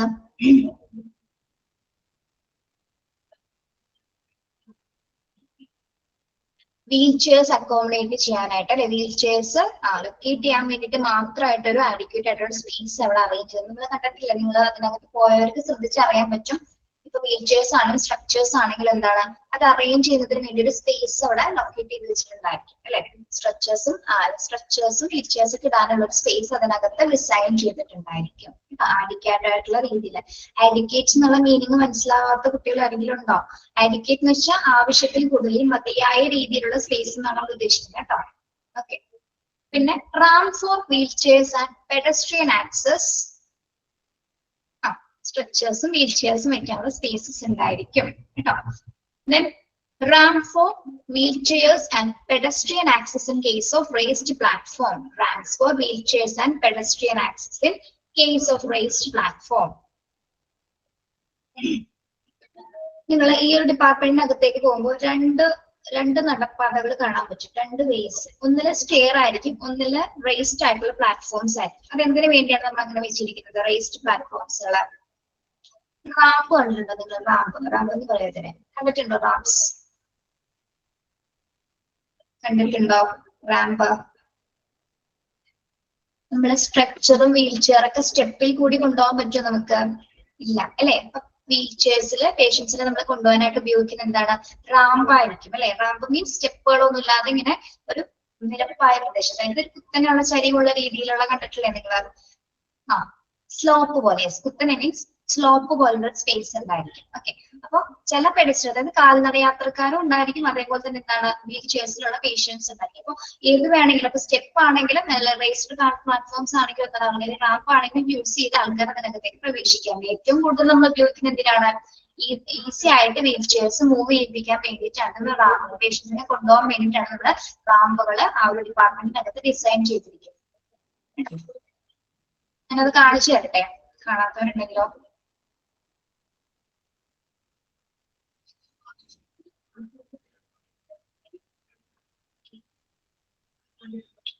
കാണാൻ പറ്റുന്നുണ്ടോ എന്ന് നോക്കിയേ.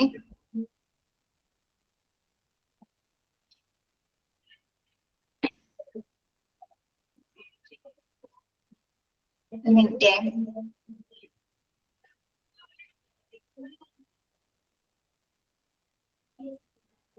വൈറ്റ് ബാക്ക്ഗ്രൗണ്ട് ആവുമ്പോ എത്രത്തോളം വിസിബിൾ ആവും അറിയില്ല, എന്നാലും ടീച്ചർ കാണിച്ചു തരാം കേട്ടോ.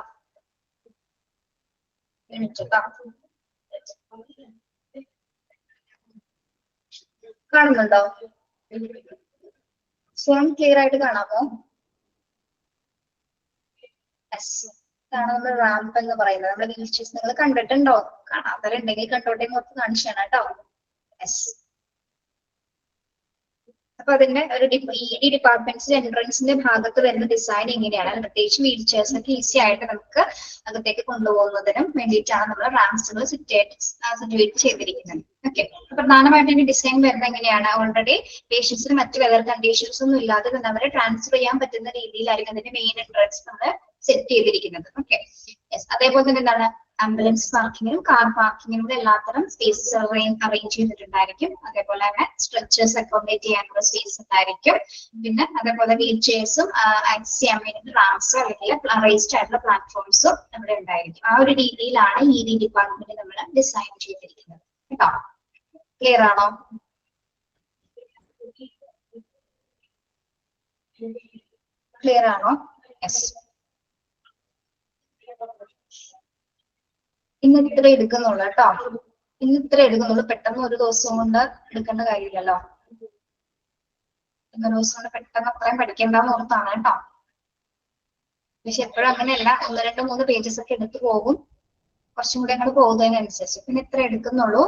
അപ്പൊ ഇത്രയും ഭാഗവുമായി ബന്ധപ്പെട്ട് മോക്ക് ടെസ്റ്റ് ആയിരിക്കും നിങ്ങൾക്ക് നാളെ ഒരു 12:30 നിങ്ങൾക്ക് ഗൂഗിൾ ക്ലാസ് റൂമിൽ എത്തും കേട്ടോ. ഇന്നലത്തെ ക്ലാസ് ഇന്ന് കാണാൻ പറ്റും. ഇന്ന് റെക്കോർഡഡ് ക്ലാസ് ഇട്ടിട്ടുണ്ടായിരിക്കും, അതിന്റെ മോക്ക് ടെസ്റ്റ് ഇട്ടിട്ടുണ്ടായിരിക്കും കേട്ടോ.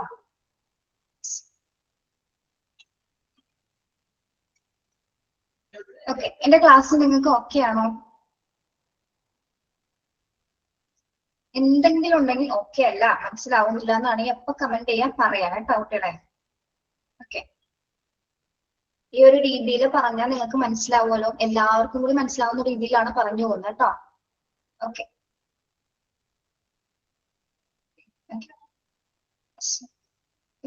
നിങ്ങൾക്ക് ചെയ്യാനുള്ള ഡ്യൂട്ടീസ് ഇനി ചെയ്യാം കേട്ടോ.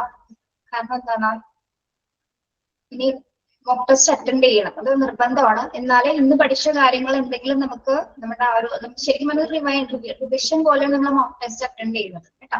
അപ്പൊ എന്തായാലും നിർബന്ധമായിട്ട് ചെയ്യണം. സൗണ്ട് ഒക്കെ ഉണ്ടായിരുന്നു അല്ലെ? ചിലത് നമ്മൾ ഓൺലൈൻ പ്ലാറ്റ്ഫോം ആയതുകൊണ്ട് ചില ഡിഫിക്കൽട്ടീസും ചിലപ്പോൾ നേരിടേണ്ടി വന്നേക്കാം. ചിലപ്പോ ഇവിടെ നിന്ന് എന്തെങ്കിലും പ്രശ്നം വരാം, ഇത് കട്ടായി പോവാം, കുറച്ച് നേരം ക്ലാസ് ഇല്ലാണ്ടാവും, അങ്ങനെയൊക്കെ വരാറുണ്ട്. അപ്പൊ അതെല്ലാം പ്രതീക്ഷിക്കുകയാണ് ക്ലാസ്സിൽ കയറാം കേട്ടോ. ഓക്കെ, വേറെ മോക്ക് ടെസ്റ്റ് അറ്റൻഡ് ചെയ്യാൻ എത്ര സമയം വേണമല്ലോ?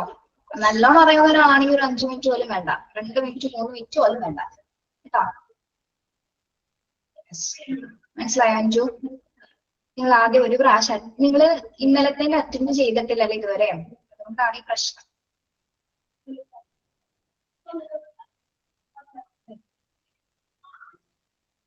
ഓക്കെ,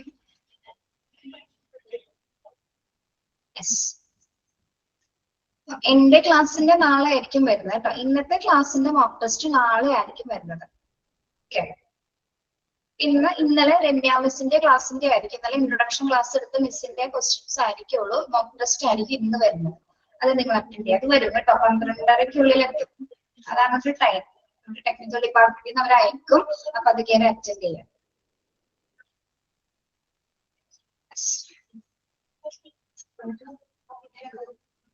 ഓക്കെ, പിന്നെ ഒരു കാര്യം കൂടി വീണ്ടും പറയും ടീച്ചർ, നിങ്ങൾ എല്ലാവരും ക്ലാസ്സിൽ കയറാൻ നോക്കണം കേട്ടോ. ലൈവ് ആയിട്ടുള്ള ക്ലാസ്സിൽ കയറുന്നതാണ് എനിക്ക് നല്ലത്, നമുക്ക് ഇന്ററാക്ട് ചെയ്യാൻ പറ്റും കേട്ടോ. റെക്കോർഡ് കാണുമ്പോൾ അത് നിങ്ങൾക്ക് മനസ്സിലാവും. റെക്കോർഡ് കാണുമ്പോൾ നമ്മളൊന്നും മിണ്ടാടി ഇങ്ങനെ കേൾക്കേണ്ടി വരും, ഒന്നും ചോദിക്കാനും പറ്റില്ല, പറയാനും പറ്റില്ല അല്ലെ. ക്ലാസ് റൂമിലാണ് മോക്ക് ടെസ്റ്റ് വരുന്നത് തോമസ് കേട്ടോ. നിങ്ങൾക്ക് എന്തെങ്കിലും സംശയം ഉണ്ട് ഇവരെ ഇവിടെ കോണ്ടാക്ട് ചെയ്താൽ മതി കേട്ടോ.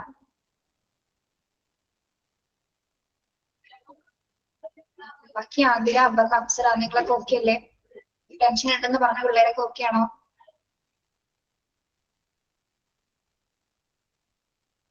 ഓക്കെ, ശരി. എറണാകുളം ഡിസ്ട്രിക്റ്റിലുള്ള കുട്ടികളുണ്ടോ ഇവിടെ? എറണാകുളം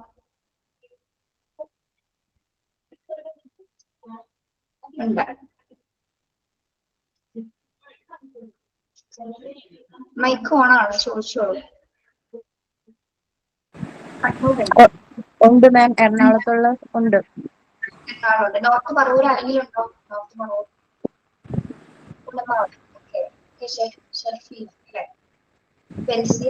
പറവൂരാണ്. ട്രിവാൻഡ്രം ഉണ്ട്. കൊല്ലം മലപ്പുറം ഒക്കെ ഉണ്ടാവും. കൊല്ലം, മലപ്പുറം, കോഴിക്കോട്, കൊല്ലമുണ്ട്. കോട്ടയം, കണ്ണൂര്, പാലക്കാട്, കൊല്ലം, ആലപ്പുഴ, പത്തനംതിട്ട, ആലപ്പുഴ, ചാലക്കുടി, കണ്ണൂര്, കാസർഗോഡ് ഉണ്ടല്ലോ. ഓക്കെ, കാസർഗോഡൊക്കെ ആയിരിക്കും നമ്മുടെ ലാംഗ്വേജ് ഫോളോ ചെയ്യാൻ പറ്റുന്നുണ്ടാണോ? നമ്മൾ പറയുന്നത് കാസർഗോഡ് ഓക്കെ. ഈ കോഴ്സ് 6 മാസം ഉണ്ട് കേട്ടോ. 6 മാസത്തെ ഡിപ്ലോമ കോഴ്സാണ്. അത് കഴിഞ്ഞ് നമുക്ക് PG കോഴ്സ് ഉണ്ട് 2 മാസം. ക്ലാസ് തുടങ്ങി തന്നെ നിങ്ങൾ PG ജോയിൻ ചെയ്യുന്ന കാര്യം തീരുമാനിച്ചാൽ മതി കേട്ടോ. Hi ma'am. Hello hi. Ma'am, ഞാൻ ചോദിച്ചത് മോക്ക് ടെസ്റ്റ് ചെയ്യേണ്ടത് ഇത്ര സമയത്തിനുള്ളിലാന്നല്ല, ഇന്ന് ഇറ്റ്സെൽഫ് ചെയ്യണമെന്ന് ഞാൻ ചോദിച്ചത്. അതായത് ഇന്നലത്തെ ക്വസ്റ്റ്യൻ ഇന്നായിരിക്കുമല്ലോ വരുന്നത്. അപ്പം ഇന്ന് അത് തരുന്ന ഡേയിൽ തന്നെ ചെയ്യണമെന്ന്. നിങ്ങൾക്ക് നിങ്ങളുടെ സമയം അനുസരിച്ച് ചെയ്താൽ മതി, അതിലൊന്നും പ്രശ്നമില്ല കേട്ടോ. മോക്ക് ടെസ്റ്റ് അറ്റൻഡ് ചെയ്യണമെന്നേ ഉള്ളൂ. അത് നിങ്ങളുടെ ഇഷ്ടമുള്ള സമയത്ത് ചെയ്താൽ മതി കേട്ടോ. ഓക്കെ. ഈ ടെക്സ്റ്റിൽ തന്നെയാണോ ഈ PDF ഇത് തന്നെയാണോ ടെക്സ്റ്റ്? ടെക്സ്റ്റിൽ PDF ആണ് കാണിച്ചിരുന്നത്. ടെക്സ്റ്റിൽ ഒരു പേജ് ആണ് കേട്ടോ PDF ആയിട്ട് കാണുന്നത്. എക്സാം അഡീഷണൽ പോയിന്റ്സ് മാത്രം എഴുതിയാൽ മതിയാവൂലേ? ഇതൊന്നും എഴുതിയെടുക്കേണ്ട ആവശ്യമില്ലല്ലോ. ഇതിലും ടീച്ചേഴ്സ് നമ്മൾ ക്ലാസ് എടുക്കുമ്പോൾ ഇമ്പോർട്ടന്റ് ആയിട്ടുള്ള ഭാഗങ്ങൾ അണ്ടർലൈൻ ചെയ്യാൻ പറയുമ്പോൾ നിങ്ങൾ അതും പഠിക്കാം. മോക്ക് ടെസ്റ്റ് നോക്കിയിട്ട് രണ്ടുപേരും ഓരോ ചാപ്റ്റർ എടുക്കുമ്പോൾ ഓരോ മോക്ക് ടെസ്റ്റ് അതിൽ നോക്കി പഠിച്ചു പോവാം കേട്ടോ. പിന്നെ എക്സാമിന്റെ സമയമാകുമ്പോഴേക്കും അതിന്റെ ഡീറ്റെയിൽ എല്ലാം പറഞ്ഞു തരും. നിങ്ങൾ ആരും പേടിക്കേണ്ട കാര്യമില്ല. അങ്ങനെയായിരിക്കും നിങ്ങൾക്ക് പഠിക്കാൻ പറഞ്ഞ് എന്നത്തെ പരീക്ഷ കേട്ടോ. നിങ്ങൾക്ക് ഒരു ടെൻഷൻ നടക്കില്ല.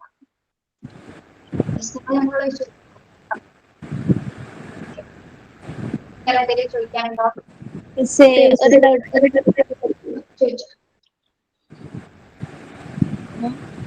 ഇപ്പൊ നമുക്ക് ഒരു ക്ലാസ് അറ്റൻഡ് ചെയ്യാൻ പറ്റിയില്ല, പിന്നെ പിറ്റേ ദിവസത്തെ എങ്ങനെ അറ്റൻഡ് ചെയ്യും? പിറ്റേ ദിവസം അപ്പൊ അതിന് മുമ്പ് നിങ്ങൾ റെക്കോർഡഡ് ക്ലാസ് കാണണം. ഇപ്പൊ ഞാൻ സിസ്റ്ററാണ്. അപ്പൊ എനിക്കിപ്പോ അവിടേക്ക് വീട്ടിൽ എന്റെ വീട് കാസർഗോഡാണ്. കേട്ടോ? എനിക്ക് മനസ്സിലായില്ല. സോമീസ് പറയുന്നത് എന്താണോ? ഞാൻ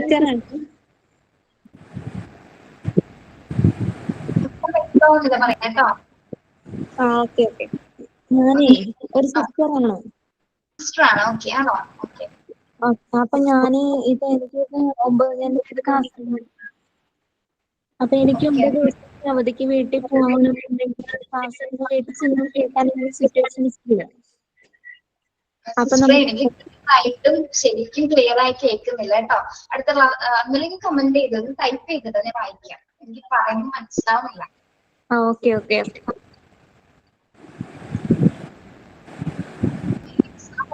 കൂടെയാണോ ഓഫ്ലൈൻ ആണോ? ഓൺലൈൻ ആണ് മെയിൻ എക്സാം. എല്ലാ എക്സാമും നമ്മൾ ഓൺലൈൻ ആണ് കേട്ടോ.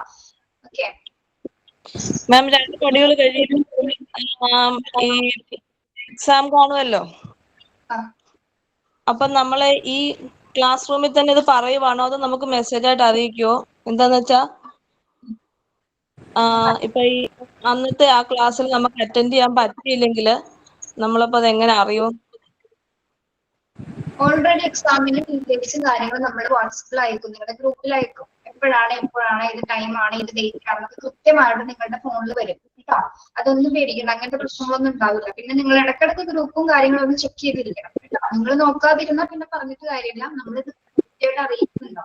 പിന്നെ പിന്നെ ഇവിടുന്ന് കോൺടാക്ട് ചെയ്തോളൂ. PROs നിങ്ങൾ കോൺടാക്ട് ചെയ്യും. എന്തെങ്കിലും നിങ്ങളിൽ നിന്ന് ഇൻഫർമേഷൻസ് ഒന്നും കിട്ടുന്നില്ല, റെസ്പോൺസ് ഇല്ലെന്നാണെങ്കിൽ നിങ്ങൾ അവിടെ കോൺടാക്ട് ചെയ്യും കേട്ടോ.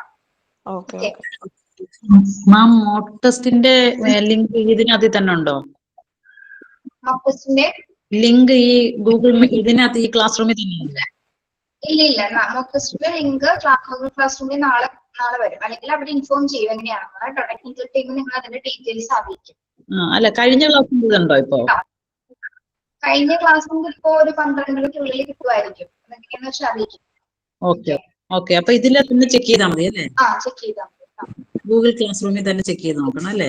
ചെക്ക് ചെയ്താൽ മതി. നമ്മൾ ആദ്യം മോക്ക് ടെസ്റ്റ് അറ്റൻഡ് ചെയ്യാം, അപ്പൊ മനസ്സിലാവും നിങ്ങൾക്ക് എങ്ങനെയാണ് കേട്ടോ. ഓക്കെ. അത് അറ്റൻഡ് ചെയ്യാനുള്ള ഓപ്ഷൻ എങ്ങനെയാണെന്ന് അറിയാൻ വേണ്ടിയിട്ടാണ് ചോദിച്ചത്. ഹലോ പറഞ്ഞോളൂ മാം. ഓരോ മൊഡ്യൂളും ഓരോ സബ്ജക്റ്റ് ആയിട്ടാണോ നമുക്ക് എക്സാമിന് വരുന്നത്? ഞാൻ പറയാം, ഓരോ മൊഡ്യൂളിൽ ഒരു 13 ചാപ്റ്റർ ഉണ്ടാവും. സെക്കൻഡ് മൊഡ്യൂളിലും അതേപോലെ ഒരു 12 ചാപ്റ്റർ ഉണ്ടാവും. ഈ 12 ഇത്രയും ഭാഗങ്ങളെല്ലാം ഹോസ്പിറ്റലിൽ പല ഡിപ്പാർട്ട്മെന്റ്സിനെയും പല ആസ്പെക്ട്സിനെ കുറിച്ചുള്ള ഭാഗങ്ങളാണ് നമ്മൾ പഠിക്കുന്നത് കേട്ടോ. അപ്പൊ ഇയാൾ എന്താ ഉദ്ദേശിക്കുന്നത് എനിക്ക് മനസ്സിലായില്ല. അല്ല, ഒരു എക്സാമേ ഉള്ളോ എന്നാണ് ചോദിച്ചത്. പിന്നെ നമ്മള് ഇപ്പോ നിങ്ങൾക്ക് 1ഉം 2ഉം മൊഡ്യൂൾ കഴിയുമ്പോൾ നമ്മൾ ഇവിടെ ഇൻസ്റ്റിറ്റ്യൂട്ടിൽ നിന്ന് ഒരു എക്സാം നടത്തും. മൊഡ്യൂൾ എക്സാം എന്ന് പറഞ്ഞ് ഈ 2 മൊഡ്യൂളും കൂടെ ഒരുമിച്ച് 100 മാർക്കിന്റെ ക്വസ്റ്റ്യൻസ് ആയിട്ട് ഒരു എക്സാം ഉണ്ടായിരിക്കും. അത് കഴിഞ്ഞാൽ പിന്നെ നിങ്ങൾക്ക് നെക്സ്റ്റ് സ്റ്റാർട്ട് ചെയ്യുന്നത് 3ഉം 4ഉം. അതിന് വേണ്ടി ഒരാഴ്ച ഗ്യാപ്പ് ഉണ്ടാവും. നിങ്ങൾക്ക് സ്റ്റഡി ലീവൊക്കെ തരും. ഒരാഴ്ച ഗ്യാപ്പ് കഴിഞ്ഞിട്ടാണ് നിങ്ങൾക്ക് നെക്സ്റ്റ് ക്ലാസ് സ്റ്റാർട്ട് ചെയ്യുന്നത്. 3 and 4th മൊഡ്യൂൾ. ആ 3 and 4th മൊഡ്യൂൾ കഴിയുമ്പോൾ എന്താണ്, ഒരു എക്സാം ഇതേപോലെ തന്നെ 100 മാർക്കിന്റെ ഉണ്ട്. ദെൻ അത് കഴിഞ്ഞതിന് ശേഷം നമ്മുടെ ഓൾട്ടർനേറ്റീവ് ആഴ്ച അല്ലെങ്കിൽ 1.5 വെച്ചിട്ട് നമ്മൾ എന്താണ് മെയിൻ എക്സാംസ് കണ്ടെത്തി 60 മാർക്കിന്റെ. അതായത് ഓരോ മൊഡ്യൂളിനും അപ്പൊ എന്താണ് 60 മാർക്സിലായിരിക്കും നമ്മള് സ്കോർ കൊടുക്കുന്നത്. ഓരോ പല പല ദിവസങ്ങളായിരിക്കും. അത്യാവശ്യം നിങ്ങൾക്ക് സ്റ്റഡി ലീവൊക്കെ തന്ന സമയം എടുത്തിട്ടായിരിക്കും പരീക്ഷ ഉണ്ടായിരിക്കുന്നത് കേട്ടോ. ഇത് കഴിഞ്ഞതിന് ശേഷമാണ് നിങ്ങൾക്ക് പിന്നെ ഒരു കാര്യം കൂടി ഉണ്ട്. നമുക്ക് കോൺവൊക്കേഷൻ സെറമണി ഉണ്ട്, സർട്ടിഫിക്കേഷൻ സെറമണി ഉണ്ട്. നിങ്ങൾ കണ്ടിട്ടുണ്ടാവും സ്മാർട്ട് സ്റ്റഡിയുടെ പേജിൽ നോക്കിക്കഴിഞ്ഞാൽ അതിന്റെ പ്രോഗ്രാംസും കാര്യങ്ങളും കാണാൻ പറ്റും. അപ്പൊ നിങ്ങൾക്ക് ആ ഒരു ലക്ഷ്യം കൂടി ഉണ്ടായിരിക്കണം. കംപ്ലീറ്റ് ചെയ്ത് സർട്ടിഫിക്കറ്റ് വാങ്ങിക്കാൻ ആ ഒരു സെറമണി കൂടാനായിട്ട് എത്തിച്ചേരണമെന്നും കൂടിയുള്ള ഒരു ആഗ്രഹം മനസ്സിലാക്കണം കേട്ടോ. നമുക്ക് ആ കോട്ടക്കണിയുണ്ടേ, ബ്ലാക്ക് കോട്ടക്കണിയുണ്ടേ, നമ്മുടെ പേജ് ഫോളോ ചെയ്ത് നോക്കാം. അപ്പൊ ഇതിൽ ഡീറ്റെയിൽ ആയിട്ട് കണ്ടാൽ മനസ്സിലാവും എങ്ങനെയൊക്കെയാണ് കേട്ടോ. അപ്പൊ അറിയാത്തവര് സ്മാർട്ട് പേജ് ഒന്ന് നോക്കിയാൽ മതി. ഇനി ക്ലാസ് ഉണ്ട്. Okay, thank you. Have A nice day. എല്ലാവരും ആദ്യമായിട്ട് പരിചയപ്പെട്ടതിൽ ഒരുപാട് സന്തോഷം. ഒത്തിരി കാണാം കേട്ടോ. Thank you so much.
morning. Good morning, miss. Good morning. Good morning. Good morning, ma'am. Good morning, miss. Good morning, miss. Good morning, ma'am. Good morning, ma'am. Good morning, ma'am. Good morning, ma'am. Good morning, ma'am. Good morning. 2 ദിവസമായല്ലേ നമ്മുടെ class start ചെയ്തിട്ട്? എനിക്ക് 2 ദിവസമായി. എങ്ങനെയുണ്ട് class? ഇഷ്ടായോ? Okay, ma'am.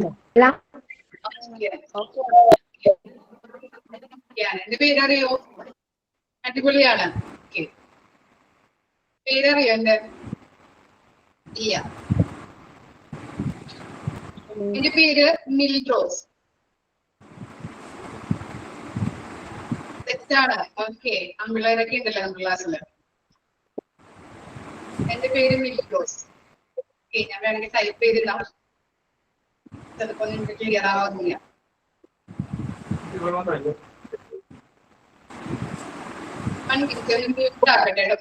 അല്ലെങ്കിൽ പിന്നെ disturbance ഉണ്ടാവും.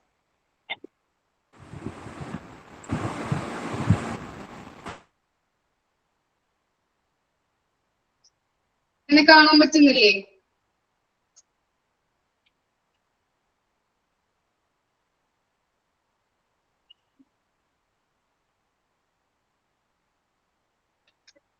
ഉണ്ടല്ലോ. ഓക്കെ, ആർക്കാ എന്നെ കാണാൻ പറ്റാത്തെ?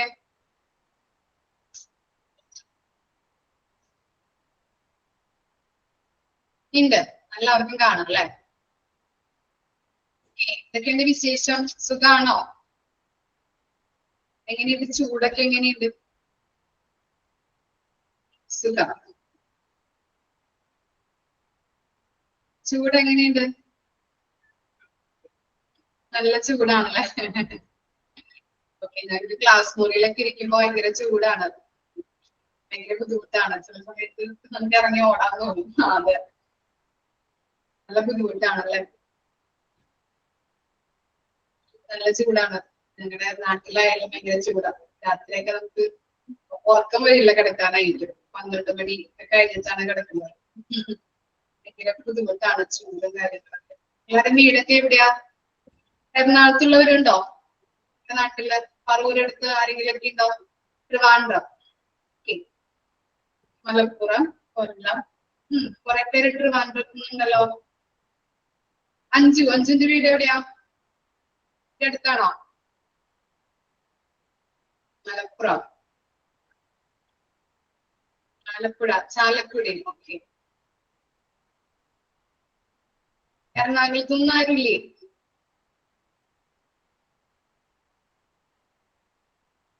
ആ, പറവൂരാണ് അല്ലേ? തൃശ്ശൂര്, ചാലക്കുടി, ആലുവ. ആ, കുറച്ച് പേരൊക്കെ അടുത്തുണ്ടല്ലേ? ഓക്കെ. പാലക്കാടൊക്കെ എങ്ങനെ ചൂട്? എങ്ങനെയുണ്ട് ശബ്ദം?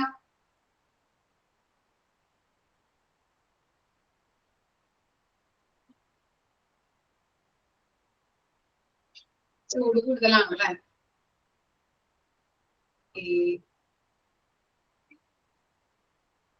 ടെക്സ്റ്റ് ബുക്ക് ആർക്കും കിട്ടിയിട്ടില്ലല്ലോ?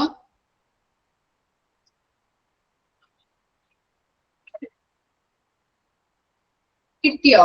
ആ, ചിലവരൊക്കെ കിട്ടിയിട്ടുണ്ട്. കിട്ടാത്തവര് ലെക്ചർ നോട്ടായിട്ട് മിസ്സുമാര് പറയുന്നത് ഒന്ന് എഴുതി വെക്കണം കേട്ടോ. അല്ലെങ്കിൽ പിന്നീട് എടുത്ത് വായിച്ചു നോക്കുമ്പോൾ നിങ്ങൾക്കൊന്നും മനസ്സിലാവില്ല. കൃത്യമായിട്ടൊന്ന് കിട്ടിയവർക്ക് കുഴപ്പമില്ല, കിട്ടാത്തവര് കൃത്യമായിട്ട് ലെക്ചർ നോട്ട് എഴുതിയെടുക്കണം. എനിക്കും മനസ്സിലാവുന്ന രീതിയിൽ നിങ്ങളുടേതായിട്ടുള്ള ഭാഷയിൽ എഴുതി വെക്കുക. ഒരു നോട്ട്ബുക്ക് എടുക്കുക. കിട്ടാത്തവരുടെ കാര്യമാണ് മിസ് പറയുന്നത്. ഒരു നോട്ട്ബുക്ക് എടുക്കുക. ഓരോ മിസ്സുമാരും എടുക്കുന്ന ചാപ്റ്റേഴ്സും മിസ്സുമാരുടെ പേരും എഴുതി വെക്കാം. എന്നിട്ട് ഈ ഓരോ ക്ലാസ് കഴിയുമ്പോഴും മോക്ക് ടെസ്റ്റ് തരും. ഇതൊക്കെ അറിയാലോ? ആ, സ്ക്രീൻഷോട്ട് എടുക്കുന്നുണ്ട്, കുഴപ്പമില്ല. ഓക്കെ, എടുക്കാൻ അറിയാത്തവർ ആരെങ്കിലും ഒക്കെ ഉണ്ടെങ്കിൽ അവരുടെ കാര്യമാണ് പറയുന്നത്. അപ്പൊ അങ്ങനെ മനസ്സിലാവുന്നില്ല, ഒട്ടും പറ്റുന്നില്ല എന്നുണ്ടെങ്കിൽ ലെക്ചർ നോട്ടായിട്ട് എഴുതിയെടുക്കാം കേട്ടോ. ഇനി ഡൗട്ടും കാര്യങ്ങളൊക്കെ ചോദിക്കാനായിട്ട് പേടിച്ച് വിറച്ചൊന്നും മിസ്സിന്റെ ക്ലാസ്സിൽ ഇരിക്കേണ്ട ആവശ്യമില്ല. എന്തുണ്ടെങ്കിലും അപ്പോ തന്നെ ചോദിക്കാം. പിന്നെ ഒരു പ്രാവശ്യം എടുക്കുന്നത് 2-3 പ്രാവശ്യം പറഞ്ഞിട്ടാണ് നെക്സ്റ്റ് പോർഷനിലോട്ട് പോകുന്നത്. അപ്പൊ ഇനി ക്ലാസ് കഴിയുമ്പോൾ ഒരു 10 മിനിറ്റ്സ് ഡൗട്ട് ക്ലിയറിങ്ങിന് വേണ്ടിയിട്ട് തരും. അപ്പൊ നിങ്ങൾ ചോദിച്ചാൽ മതി. ഓക്കെ, എന്തെങ്കിലും ഡൗട്ട് ഉണ്ടെങ്കിൽ പേടിച്ച് അല്ലെങ്കിൽ ആരെങ്കിലും എന്തെങ്കിലും വിചാരിക്കോ, മിസ്സിനെ എന്ത് വിചാരിക്കും ഞാൻ ചോദിച്ചു കഴിഞ്ഞാല്, അങ്ങനെ ഒന്നും വിചാരിക്കണ്ട. നമ്മുടെ ക്ലാസ്സിൽ അങ്ങനത്തെ ഒരു ഇതൊന്നും ഉണ്ടാവില്ല കേട്ടോ. അപ്പൊ മിസ്സൊന്നും വിചാരിക്കില്ല. നിങ്ങൾക്ക് സംശയം ഉണ്ടെങ്കിൽ സംശയം മാറ്റിയിട്ട് വേണം അടുത്ത ക്ലാസ്സിൽ ഇരിക്കാനായിട്ട്. ഓക്കെ, അതുപോലെ തന്നെ ഓരോ ദിവസവും മോക്ക് ടെസ്റ്റ് തരും. മോക്ക് ടെസ്റ്റ് കൃത്യമായിട്ട് ചെയ്യാനായിട്ട് ശ്രമിക്കാം.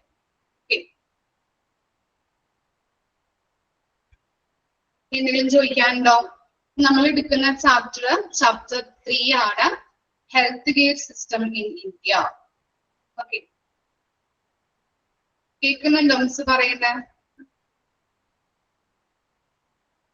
ഓക്കെ, റിപ്ലൈ കിട്ടുന്നില്ല, അതുകൊണ്ടാണ്. മോക്ക് ടെസ്റ്റിന്റെ കാര്യം എന്തോ പറഞ്ഞല്ലോ.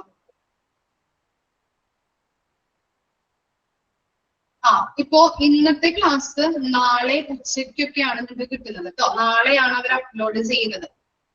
ഓക്കെ, ഇന്നത്തെ ക്ലാസ് ഇന്ന് തന്നെ കിട്ടില്ല. മോക്ക് ടെസ്റ്റ് ആയാലും നമ്മുടെ വീഡിയോ ക്ലാസ് ആയാലും കിട്ടുന്നത് നാളെ ആയിരിക്കും. ഓക്കെ,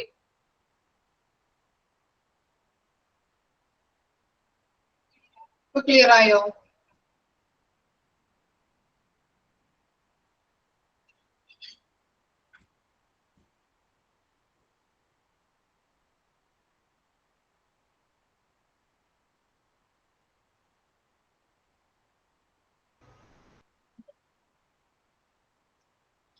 സ്റ്റാർട്ട് ചെയ്താലോ? നമുക്ക് സ്റ്റാർട്ട് ചെയ്യാം.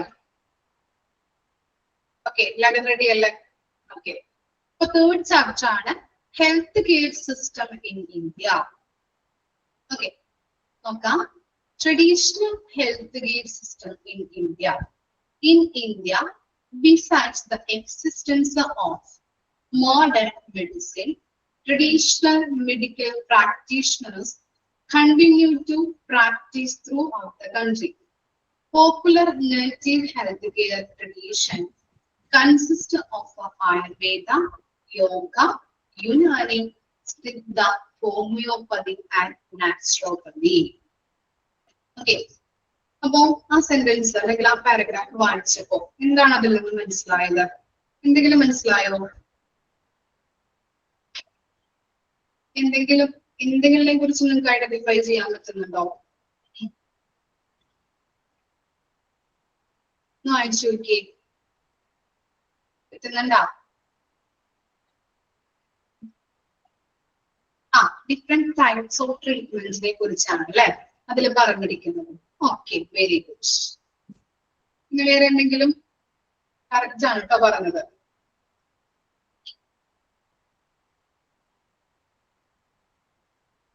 ഓക്കെ, അപ്പോ okay traditional as well as modern കൺസെപ്റ്റിനെ കുറിച്ച് അല്ലെ. ഓക്കെ, അപ്പൊ നമ്മൾ പഠിക്കുന്നത് ട്രഡീഷണൽ കൺസെപ്റ്റ് ആൻഡ് മോഡേൺ കൺസെപ്റ്റിനെ കുറിച്ചാണ്. നോക്കാം. അപ്പോ അതിൽ പറഞ്ഞിരിക്കുന്നത് ഒന്നുകൂടി മിസ് വായിക്കാം. In India, besides the existence of modern medicine, traditional medical practitioners continue to practice throughout the country. Popular native healthcare tradition consists of Ayurveda, Yoga, Unani, Siddha, Homeopathy, and Naturopathy. ബ്രാക്കറ്റിൽ ആയുഷ് കൊടുത്തിട്ടുണ്ട്. Okay, അതിൽ പറഞ്ഞിരിക്കുന്നത് ആ പാരഗ്രാഫിൽ പറഞ്ഞിരിക്കുന്നത് എന്താണെന്ന് വെച്ച് കഴിഞ്ഞാൽ പണ്ട് കാലത്ത് ഇന്നത്തെ പോലെയുള്ള ട്രീറ്റ്മെന്റുകൾ ഉണ്ടായിരുന്നു.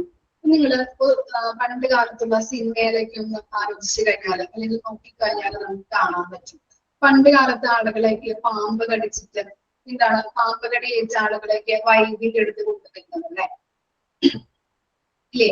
കട്ടിലിൽ കിടത്തി അല്ലെങ്കിൽ എടുത്ത് പൊക്കി നമ്മള് അല്ലെങ്കിൽ കസേരയിൽ ഇരുത്തി 4 കാലിലും ആളുകളൊക്കെ ഇങ്ങനെ പിടിച്ചിട്ടാണ് പണ്ടുള്ള സിനിമയിലൊക്കെ നമ്മൾ കണ്ടിട്ടില്ലേ? എങ്ങനെയാണ്? അങ്ങനെയല്ലേ ആളുകളെ കൊണ്ടുപോകുന്നത്? നമ്മുടെ പാമ്പ് കടിച്ച ആളെയൊക്കെ എങ്ങനെയാ നടക്കാൻ പാടില്ല എന്നൊക്കെ പറയാറുണ്ട്. നടക്കാതെ ആളെ കിടത്തിയിട്ടാണ് വൈദ്യുതി എടുത്ത് കൊണ്ടുപോയിട്ട് ശുശ്രൂഷകളൊക്കെ കൊടുക്കുന്നത് ഇല്ലേ? പണ്ടുള്ള സിനിമയിലൊക്കെ ആരും കണ്ടിട്ടില്ലേ? ഇല്ല, ഇല്ല. ഓക്കെ, അതുപോലത്തെ അപ്പൊ എന്താണ് പണ്ടുള്ള കാലത്ത് ഇന്നത്തെ പോലുള്ള ട്രീറ്റ്മെന്റുകൾ ഉണ്ടായത്. അതാണ് ഒരു എക്സാമ്പിൾ പറഞ്ഞത്. ഇന്ത്യയില് മോഡേൺ മെഡിസിൻ നിലനിൽക്കുമ്പോഴും ട്രഡീഷണൽ ട്രീറ്റ്മെന്റ് നിലനിൽക്കുന്നു. എന്താണ് മോഡേൺ മെഡിസിൻ എന്ന് പറഞ്ഞാല്? എന്തായിരിക്കാം?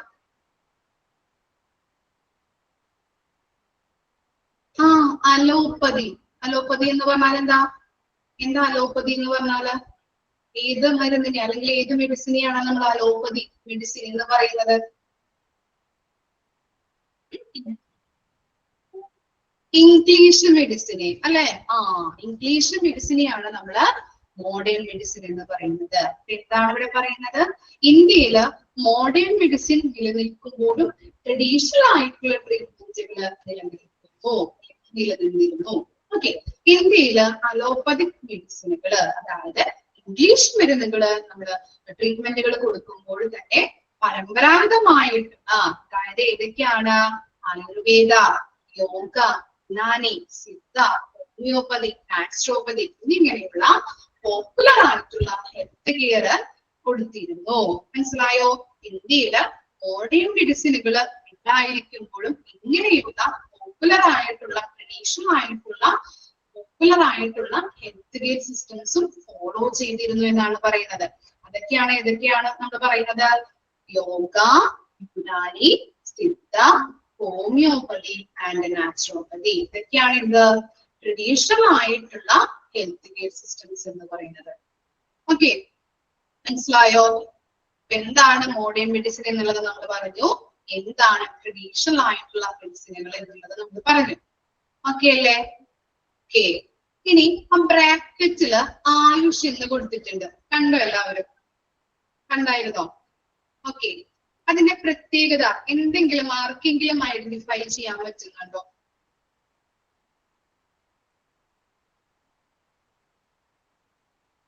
എന്തെങ്കിലും കണക്ഷൻ കിട്ടിയോ നിങ്ങൾക്ക്? ആയുഷ് എന്ന് പറഞ്ഞാല് എന്താണ്? ഈ നമ്മൾ പറഞ്ഞില്ലേ ട്രഡീഷണൽ ആയിട്ടുള്ള എന്താണ് ഹെൽത്ത് കെയർ സിസ്റ്റംസ് ആണ് എന്തൊക്കെയാ? Ayurveda, yoga, Unani, Siddha, homeopathy and naturopathy. ഈ ആയുർവേദയുടെ എ, അതാണ് ഫസ്റ്റ്, ആയുഷിന്റെ ഫസ്റ്റ് ലെറ്റർ ആയിട്ടുള്ള എ എന്ന് പറയുന്നത്. അതുപോലെ യോഗയുടെ വൈ കണ്ടോ? യുനാനിയുടെ യു, സിദ്ധയുടെ എസ്, ഹോമിയോപ്പതി ആൻഡ് നാച്ചുറോപ്പതിയുടെ എച്ച്. അതാണ് അവിടെ എന്താണ് ഷോർട്ട് ഫോം ആയിട്ട് എഴുതിയിരിക്കുന്നത്. എല്ലാത്തിന്റെയും ഫസ്റ്റ് ലെറ്റേഴ്സ് ആണ് അവിടെ ആയുഷ് എന്ന് കൊടുത്തിരിക്കുന്നത്. മനസ്സിലായില്ലേ? ടെക്സ്റ്റ് ബുക്ക് ഉള്ളവര് അണ്ടർലൈൻ ചെയ്ത് വെക്കാം, നോട്ട്ബുക്ക് എടുക്കുക. ലെക്ചർ നോട്ട് എഴുതുന്നവര് എന്ത് എഴുതാം? ആയുഷ് എന്ന് പറഞ്ഞിട്ട് ആ ഫുള്ള് എഴുതി വെക്കാം കേട്ടോ. ഏതിന്റെയൊക്കെയാണ്? ആയുർവേദയുടെ, Unani, Yoga, Siddha, homeopathy and naturopathy എന്നുള്ളത് എഴുതി വെക്കുക. അതിന്റെയൊക്കെ ഫസ്റ്റ് ലെറ്റേഴ്സ് ആണ് ആയുഷ് ഇവിടെ കൊടുത്തിരിക്കുന്നത്. ഓക്കെ, ഇനി ഒരു എമർജൻസി സിറ്റുവേഷൻസ് ഒക്കെ വന്നു കഴിഞ്ഞിട്ടുണ്ടെങ്കിൽ നമ്മള് ഈ ആയുർവേദ, യോഗ, യുനാനിയൊക്കെ നമ്മൾ ചെയ്യാറുണ്ടോ? ഒരു എമർജൻസി ആയിട്ട് ഇപ്പൊ കാർഡിയാക് അറസ്റ്റ് അല്ലെങ്കിൽ ഒരു പോയിസണിങ്, ആക്സിഡന്റ് കേസുകള്, അതിനൊക്കെ നമ്മൾ എന്ത് ചെയ്യാറുണ്ട്? എവിടേക്കാ പോവാറ്? ഇല്ല അല്ലെ? എമർജൻസി സിറ്റുവേഷൻസ് വന്നു കഴിഞ്ഞിട്ടുണ്ടെങ്കിൽ നമ്മൾ എവിടേക്ക് പോവും? അലോപ്പതി ട്രീറ്റ്മെന്റിലേക്ക് പോകൂലേ? കാരണം എന്താണ്? എന്താ കാരണം? ഇംഗ്ലീഷ് മരുന്ന് ചെയ്യാനായിട്ടുള്ള കാരണം എന്തായിരിക്കും? ഫാസ്റ്റ് ട്രീറ്റ്മെന്റ്, ഇമ്മീഡിയറ്റ് ആയിട്ട് നമുക്ക് സഡൻ ട്രീറ്റ്മെന്റ് കൊടുക്കണം അല്ലെ? പെട്ടെന്ന് തന്നെ അസുഖം കുറയ്ക്കാനായിട്ട് ഹെൽപ്പ് ചെയ്യുന്നത് അലോപ്പതിക് ട്രീറ്റ്മെന്റിലൂടെയാണ്. ഓക്കെ, അത് നമ്മൾ ചെയ്യാറുണ്ട്. എന്നിരുന്നാലും എന്താണ്, ഇപ്പോഴുള്ള ആളുകളും ഈ ട്രഡീഷണൽ ആയിട്ടുള്ള സിസ്റ്റംസും ഹെൽത്ത് കെയർ സിസ്റ്റംസും ഫോളോ ചെയ്യുന്നുണ്ടെന്നാണ് പറയുന്നത്. അതുപോലെ തന്നെ നമ്മളിപ്പോ എന്താണ് ഈ ആയുർവേദ, യോഗ, യുനാനി, സിദ്ധ, ഹോമിയോപ്പതി ആൻഡ് നാച്ചുറോപ്പതിയൊക്കെ ആയുഷ് മന്ത്രാലയത്തിന്റെ കീഴിൽ വരുന്നതാണ്. ആയുഷ് മന്ത്രാലയം എന്ന് കേട്ടിട്ടുണ്ടോ ആരെങ്കിലൊക്കെ? ആയുഷ് എവിടെയെങ്കിലൊക്കെ നിങ്ങൾ കേട്ടിട്ടുണ്ടോ? കേട്ടിട്ടുണ്ട്. എവിടേക്കാണ് കേട്ടിരിക്കുന്നത്? എവിടേക്കാണ് കേട്ടിട്ടുള്ളത് ആയുഷ് എന്ന്? എവിടേക്കാണ്? പറഞ്ഞോളൂ കേട്ടോ. പരസ്യത്തില് അല്ലെ? Okay, very good. പരസ്യത്തില് നമ്മൾ കണ്ടിട്ടുണ്ട്. ഏത് പരസ്യത്തിലാണ് കണ്ടിരിക്കുന്നത്? ഇൻഷുറൻസിന്റെ ഇതില്. ഓക്കെ, അഡ്വർടൈസ്മെന്റില്. ഏതൊക്കെ അഡ്വർടൈസ്മെന്റിലാണ് കണ്ടിരിക്കുന്നത്?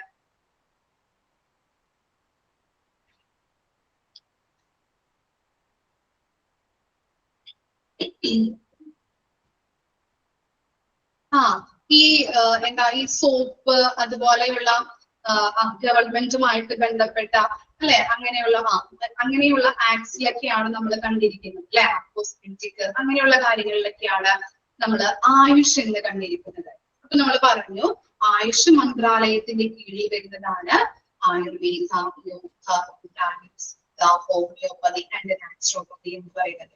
അതുപോലെ തന്നെ ഇപ്പൊ നമ്മളൊരു യോഗ സെന്ററിൽ പോയിട്ട് യോഗ ചെയ്യാനായിട്ട് പോയി, യോഗ സെന്ററിൽ ജസ്റ്റ് ഒന്ന് ഇമാജിൻ ചെയ്താൽ മതി. അപ്പൊ അവിടെ നമ്മളൊരു എന്താണ് ഈ ആയുഷിന്റെ സർട്ടിഫിക്കറ്റ് കാണാൻ പറ്റും. അവിടെ ഒരു ഫ്ലെക്സില് യോഗയുമായിട്ട് ബന്ധപ്പെട്ട ഒരു ഫ്ലെക്സില് ആയുഷ് സർട്ടിഫൈഡ് എന്ന് എഴുതിയിട്ടുണ്ടാവും. അതുപോലെ തന്നെ ഇപ്പോ യോഗയുടെ ഇപ്പോൾ ഡിഗ്രി നമ്മൾ യോഗയിൽ ചെയ്ത് കഴിഞ്ഞിട്ടുണ്ടെങ്കിൽ നമുക്ക് എന്താണ് എക്സാം ചെയ്ത് പാസ്സാകുമ്പോൾ നമുക്കൊരു സർട്ടിഫിക്കറ്റ് കിട്ടും അല്ലെ. അതിനകത്തും എന്താണ് ആയുഷ് സർട്ടിഫൈഡ് എന്ന് കൊടുത്തിട്ടുണ്ടാവും. ഓക്കെ, അപ്പൊ അതാണ് പറയുന്നത് ഈ ആയുർവേദ, യോഗ, യുനാനി ജസ്റ്റ് ഒരു എക്സാമ്പിൾ പറഞ്ഞതാണ് കേട്ടോ മിസ്.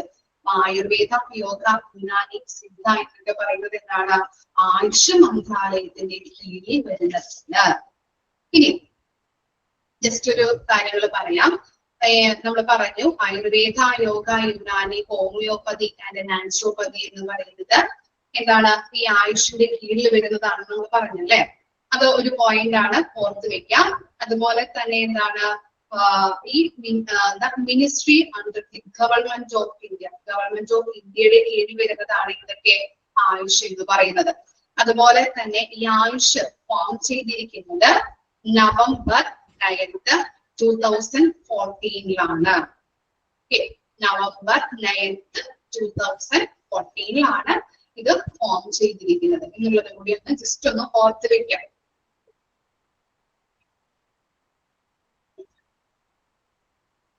ഇത്രയും കിട്ടിയോ? എന്തെങ്കിലും ഡൗട്ട് ഉണ്ടോ? ഇനി എന്തെങ്കിലും പറയണോ മിസ് പോയിന്റ്? ഓക്കെ, അപ്പൊ കറക്റ്റ് ആയിട്ട് ഓർത്ത് വെക്കാം ആയുഷിന്റെ എക്സ്പാൻഡ് ഫോംസ് ഏതൊക്കെയാണെന്നുള്ളത്. അതുപോലെ ഇതെല്ലാം ആയുഷ് ഏതൊക്കെയാണ്? Ayurveda, yoga, Unani, Siddha, homeopathy and naturopathy എന്ന് പറയുന്നത് ആയുഷ് മന്ത്രാലയത്തിന്റെ കീഴിൽ വരുന്നതാണ്. ഫോം ചെയ്തിരിക്കുന്നത് നവംബർ 9th 2014 ഓക്കെ, ഇത്ര മനസ്സിലായില്ലേ?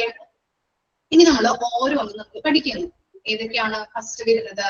ഇത് ആയുർവേദ അല്ലെ. ഓരോ കാര്യങ്ങളും നമ്മൾ പഠിക്കും. ഫസ്റ്റ് വൺ എന്ന് പറയുന്നത് ആയുർവേദയാണ്. പ്രാക്ടിക്കലി എന്താ കൊടുത്തിരിക്കുന്നത്? മീനിങ്, ആയുർവേദയുടെ മീനിങ് കൊടുത്തിട്ടുണ്ട്. മീനിങ് നോക്കിയേ, എന്താണ്? Science of life. അണ്ടർലൈൻ ചെയ്ത് വെച്ച്, ഇമ്പോർട്ടന്റ് ആണ്, ക്വസ്റ്റ്യൻ ചോദിക്കാറുണ്ട്.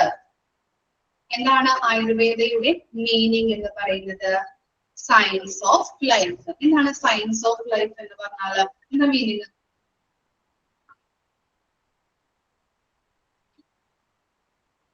എന്താ മീനിങ് സയൻസ് ഓഫ് ലൈഫ് എന്ന് പറഞ്ഞാൽ?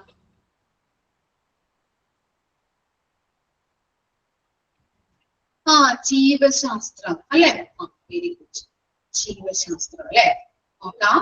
The Ayurveda system deals with the causes, symptoms, diagnosis and treatment based on aspect of well-being, mental, physical and spiritual. എന്താണ് കോസസ് എന്ന് പറഞ്ഞാല്? കോസസിന്റെ മീനിങ് എന്താ? എന്താ കോസസ്? കാരണങ്ങള് അല്ലെ. ഓക്കെ, കാരണങ്ങൾ, റീസൺ. ഓക്കെ, സിംറ്റംസ് എന്താണ്? സിംറ്റംസ് എന്ന് പറഞ്ഞാല്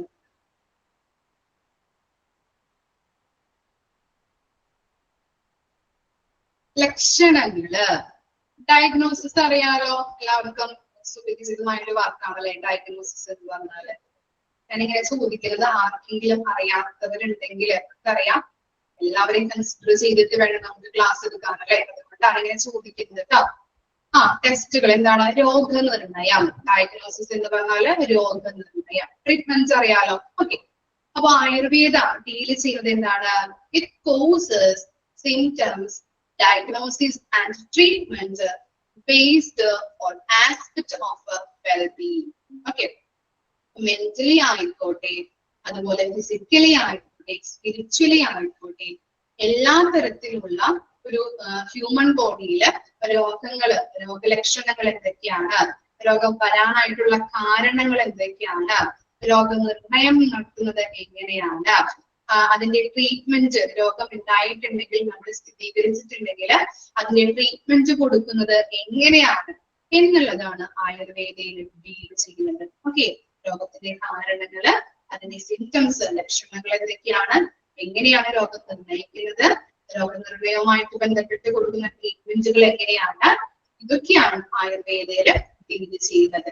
ഓക്കെ, അതിന്റെ മീനിങ് എന്ന് പറയുന്നത് എന്താണ്? സയൻസ് ഓഫ് ലൈഫ് ആണ്. ഇത് കറക്റ്റ് ആയിട്ട് ഓർത്ത് വെക്കാൻ വെരി വെരി ഇമ്പോർട്ടന്റ് ആണ്. ഓക്കെ, ഇനി കുറച്ച് കാര്യങ്ങൾ നമുക്ക് അതിൽ പഠിക്കാനുണ്ട്. നമ്മുടെ PDF അല്ലെങ്കിൽ നമ്മുടെ ടെക്സ്റ്റ് ബുക്കിൽ ഇല്ലാത്ത കാര്യങ്ങളാണ് മിസ് പറയുന്നത്. അത് എന്തായാലും നിങ്ങൾ ഓർത്ത് വെക്കണം. നമുക്കിപ്പോ PG ഡിപ്ലോമ കഴിഞ്ഞിട്ട് PG എടുക്കുമ്പോഴും PG യിലും അത് ആവശ്യമായിട്ട് വരുന്നുണ്ട്. തുടർന്ന് നമുക്ക് പഠിക്കാനുണ്ട്. അത് കറക്റ്റ് ആയിട്ടൊന്ന് ഓർത്ത് വെക്കാം. ഇനി പറയുന്ന കാര്യങ്ങൾ കേട്ടോ. നമ്മുടെ നാട്ടിലോട്ട് ആയുർവേദം വന്നിട്ട് 5000 വർഷങ്ങൾക്ക് മേലെ ആയിട്ടുണ്ട്. ഓക്കെ, 5000 വർഷങ്ങൾക്ക് മേലെയായി നമ്മുടെ നാട്ടിലേക്ക് ആയുർവേദം വന്നിട്ട്. അതുപോലെ തന്നെ ആയുർവേദത്തിൽ പറയുന്നത് 5 എലമെന്റ്സ് ഓഫ് നേച്ചറിനെ കുറിച്ച് പറയുന്നുണ്ട്. ആരെങ്കിലും പഠിച്ചിട്ടുണ്ടോ ചെറിയ ചെറിയ ക്ലാസ്സുകളിൽ, അല്ലെങ്കിൽ ആർക്കെങ്കിലും അറിയാം 5 എലമെന്റ്സ് ഓഫ് നേച്ചർ? ആയുർവേദത്തിൽ പറയുന്ന 5 എലമെന്റ്സ് ഓഫ് നേച്ചർ എന്തൊക്കെയാണ്? ദീപ, തെറ്റാലും കുഴപ്പമില്ലല്ലോ, ടീച്ചർ ചീത്തൊന്നും പറയുന്നില്ല, എനിക്ക് പറയാം, കമന്റ് ചെയ്തോളൂ. എന്തൊക്കെയാണ് 5 എലമെന്റ്സ് ഓഫ് നേച്ചർ എന്ന് പറയുന്നത്? Fire, water, earth,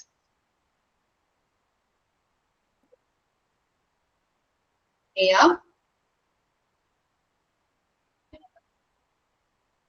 okay. അപ്പൊ എന്താണ് ആയുർവേദത്തില് പ്രപഞ്ചത്തിലെ ഒരു കണിക പോലും ഉണ്ടായിട്ടുള്ളത് ഈ 5 എലമെന്റ്സ് ഓഫ് നേച്ചർ വെച്ചിട്ടാണെന്നാണ് പറയുന്നത്. അത് ഏതൊക്കെയാണ്? ആകാശം, വായു, ഭൂമി, ജലം, അഗ്നി. ഓക്കെ, ഈ 5 എലമെന്റ്സിനെയും നമ്മൾ ഒരുമിച്ച് ചേർത്ത് പറയുന്ന ഒരു പേരാണ് എന്ത്? അതറിയാമോ ആർക്കെങ്കിലും? 5 എലമെന്റ്സിനെ നമ്മൾ കോമൺ ആയിട്ട് പറയുന്ന പേര്.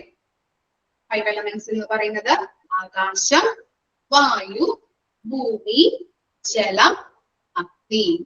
ഈ 5 എലമെന്റ്സിനെയും കോമൺ ആയിട്ട് പറയുന്ന പേരാണ്, വെരി ഗുഡ്, പഞ്ചമഹാഭൂതാസ്. അല്ലെ? പഞ്ചമഹാഭൂതങ്ങൾ. ഓക്കെ, എന്തൊക്കെയാണ് പഞ്ചമഹാഭൂതാസ് എന്നുള്ളത് കിട്ടിയോ? ലെക്ചർ നോട്ടായിട്ട് എഴുതി വെക്കാം കേട്ടോ. ടെക്സ്റ്റ് ബുക്ക് ഉള്ളവരെ ജസ്റ്റ് ഒന്ന് അതിന്റെ അരികത്ത് തന്നെ എഴുതി വെച്ചാലും മതി.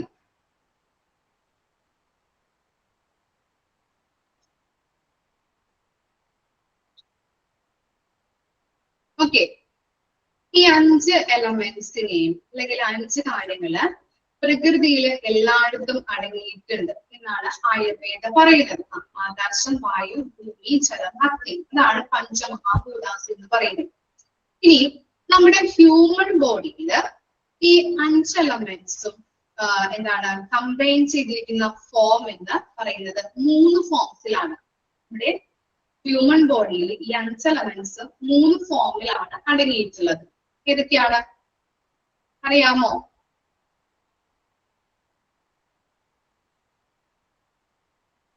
വാത, വാത, പിത്ത, കഫ. ഓക്കെ, ഈ മൂന്നിനെയും നമ്മൾ കോമൺ ആയിട്ട് പറയുന്ന പേരെന്താ? അതറിയാൻ പറ്റുമല്ലോ.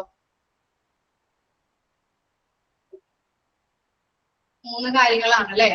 വാത, പിത്ത, കഫ. ഈ മൂന്നിനെയും കോമൺ ആയിട്ട് പറയുന്ന പേരെന്താ?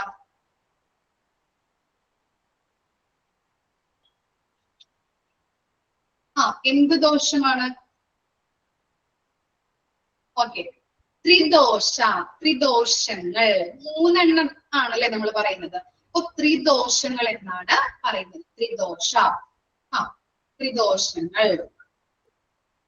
ഓക്കെ, ഇത്രയും കിട്ടിയോ? പഞ്ചമഹാഭൂതാസ് പറഞ്ഞു, അതുപോലെ ത്രിദോഷങ്ങളുടെ കാര്യങ്ങൾ നമ്മൾ പറഞ്ഞു. ഓക്കെ അല്ലേ? ഡൗട്ട് ഉണ്ടോ ആർക്കെങ്കിലും? ക്ലിയർ ആയില്ലേ? ഓക്കെ, ഈ ത്രിദോഷങ്ങളിൽ നമ്മൾ പറഞ്ഞു വാത, പിത്ത, കഫ.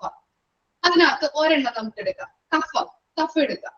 ഈ കഫം നമ്മുടെ ശരീരത്തില് കൂടുകയോ കുറയുകയോ ചെയ്ത് കഴിഞ്ഞിട്ടുണ്ടെങ്കിൽ നമുക്ക് ഡിസീസസ് ഉണ്ടാകും എന്നാണ് പറയുന്നത്. ഓക്കെ, നിങ്ങളൊന്ന് ഓർത്ത് നോക്കി. ഇപ്പോ എന്താണ് കഫത്തിന്റെ അളവ് നമ്മുടെ ശരീരത്തിൽ കൂടി കടന്നിട്ടുണ്ടെങ്കിൽ നമുക്ക് പല രീതിയിലുള്ള അസുഖങ്ങൾ ഉണ്ടാവും അല്ലെ? ഇല്ലേ? കഫമാണ് ഏറ്റവും നമ്മുടെ ശരീരത്തിലുള്ള ഡേഞ്ചറസ് എന്ന് പറയുന്നത് അല്ലെ? കൂടി കടന്നിട്ടുണ്ടെങ്കിൽ നമുക്ക് എന്താണ് പല രീതിയിലുള്ള അസുഖങ്ങളും ഫോം ചെയ്യും.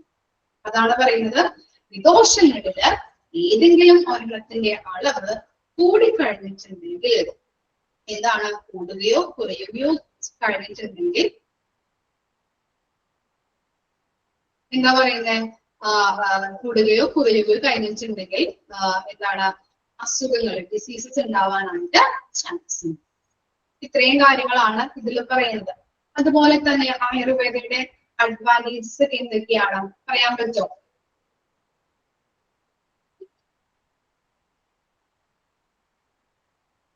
എന്തൊക്കെയാണ് അഡ്വാൻറ്റേജസ്? കൂടുതൽ ആളുകൾ പ്രിഫർ ചെയ്യുന്നത് ആയുർവേദയാണ്. അതിന്റെ അഡ്വാൻറ്റേജസ് എന്താണ്? ഗുണങ്ങൾ എന്തായിരിക്കും? നാച്ചുറൽ ആയിട്ടുള്ള മരുന്നുകൾ, മെഡിസിൻസ് ആണ് അല്ലെ? എന്താണ് സൈഡ് എഫക്റ്റ് കുറവാണ് അല്ലെ? സൈഡ് എഫക്റ്റ് ഉണ്ടാകുന്നില്ല.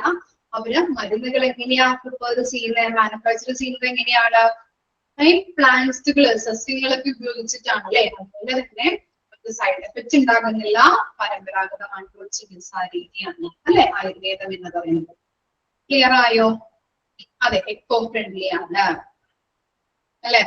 നാച്ചുറൽ ആയിട്ടുള്ള മെഡിസിൻ ആയതുകൊണ്ട് തന്നെ സൈഡ് എഫക്റ്റ് ഉണ്ടാകുന്നു. ഇത്രയേ ഉള്ളൂ ആയുർവേദത്തിൽ പഠിക്കാനായിട്ട്. ക്ലിയർ ആണോ ആയുർവേദ? അപ്പൊ എന്തൊക്കെയാണ് നമ്മൾ ആയുർവേദയിൽ നമ്മൾ പറഞ്ഞത്? എന്തൊക്കെയാ പറഞ്ഞത്? ആയുർവേദയുടെ ഗുണങ്ങള്, അതുപോലെ തന്നെ നമ്മൾ പറഞ്ഞു എന്താണ് ആയുർവേദം പറഞ്ഞിട്ട് 5000 വർഷങ്ങൾക്ക് മേലെയായി. പഞ്ചമഹാഭൂതാസ്, 5 elements of nature എന്തൊക്കെയാണെന്ന് പറഞ്ഞില്ലേ?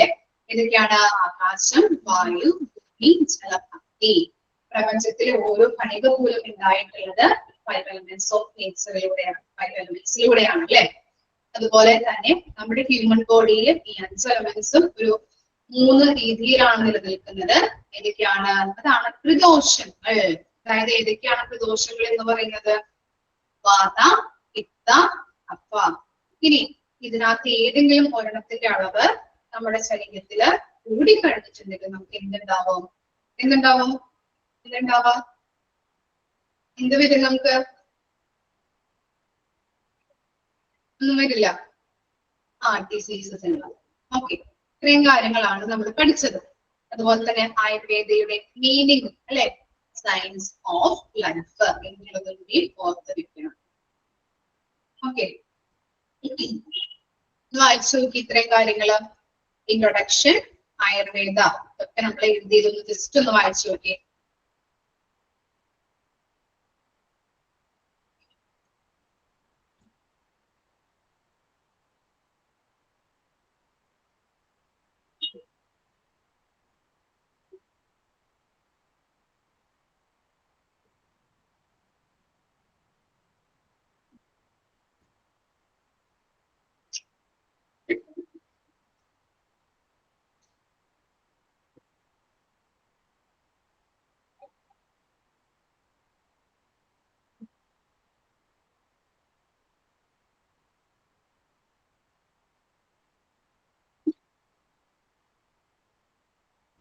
ക്ലിയർ അല്ലേ? ഓക്കെ, നെക്സ്റ്റ് നോക്കാം. യോഗ. യോഗ എല്ലാവർക്കും അറിയാല്ലേ? ആരെങ്കിലും നമ്മുടെ ക്ലാസ്സിലൊക്കെ യോഗ ചെയ്യുന്നവരുണ്ടോ? ഉണ്ട്, എല്ലാവരും ചെയ്യുന്നുണ്ടോ? ദീപ, ശിവ, ഓക്കെ. പിന്നെ ആരും ചെയ്യുന്നില്ലേ? 2 പേര് മാത്രം ചെയ്യുന്നുള്ളൂ. ഓക്കെ, മിസ് ഒന്ന് അൺമ്യൂട്ട് ആക്കാം. യോഗ ചെയ്യുന്നതിന്റെ ഗുണങ്ങള് ചെയ്യുന്നവരൊന്ന് പറയാൻ പറ്റോ? ചെയ്യുന്നവർക്ക് 1 minute കേട്ടോ. ഓക്കെ, യോഗ ചെയ്യുന്നതിന്റെ ഗുണങ്ങൾ എന്തൊക്കെയാ? രേഷ്മ അല്ലെ? പറഞ്ഞോളൂ.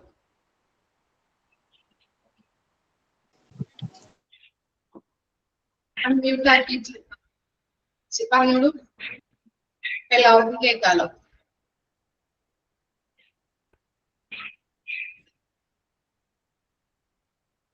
രേഷ്മ മൈക്കോൺ ആണല്ലോ, പറയുന്നുണ്ടോ?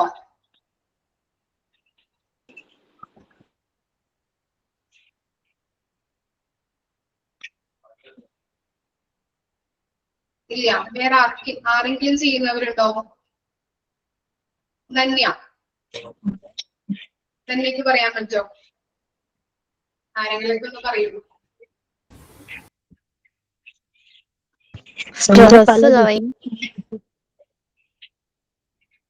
സ്ട്രെസ് കുറയും. പിന്നെ മെന്റൽ ഹെൽത്ത്, മെന്റൽ ഹെൽത്ത്. പിന്നെ കോൺസെൻട്രേഷൻ ഉണ്ടാവും. കോൺസെൻട്രേഷൻ കിട്ടും. അന്നത്തെ ദിവസം മുഴുവൻ ഒരു പോസിറ്റീവ് എനർജി കിട്ടും. എനർജി കിട്ടും അല്ലെ? പിന്നെ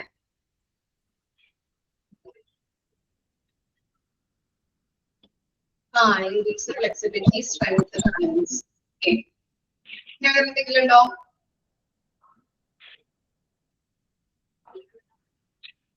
ഇല്ല. ആതിര ചെയ്യുന്നുണ്ടോ? യോഗ ചെയ്യാറുണ്ടോ എല്ലാ ദിവസവും? ചെയ്യാറൊന്നും ടീച്ചറെ, വല്ലപ്പോഴും ഈ യോഗ ഡേ വരുമ്പോഴത്തേക്ക് ഇങ്ങനെ ചെയ്യാറുണ്ട്, അല്ലാതെ ഒന്നും ചെയ്യാറില്ല. സ്ഥിരമായിട്ട് യോഗ ചെയ്യുന്നവരുണ്ടോ നമ്മുടെ ക്ലാസ്സില്? ആരും ചെയ്യാറില്ല. ഓക്കെ, എല്ലാവരും നല്ല വിഷയമാണ്. ഇല്ല, മിക്കപ്പോഴും ട്രൈ ചെയ്യാറുണ്ട്, ബ്രീത്തിങ് ഡിഫിക്കൽറ്റി ഉള്ള കാരണം. അതെ അല്ലേ? ഓക്കെ.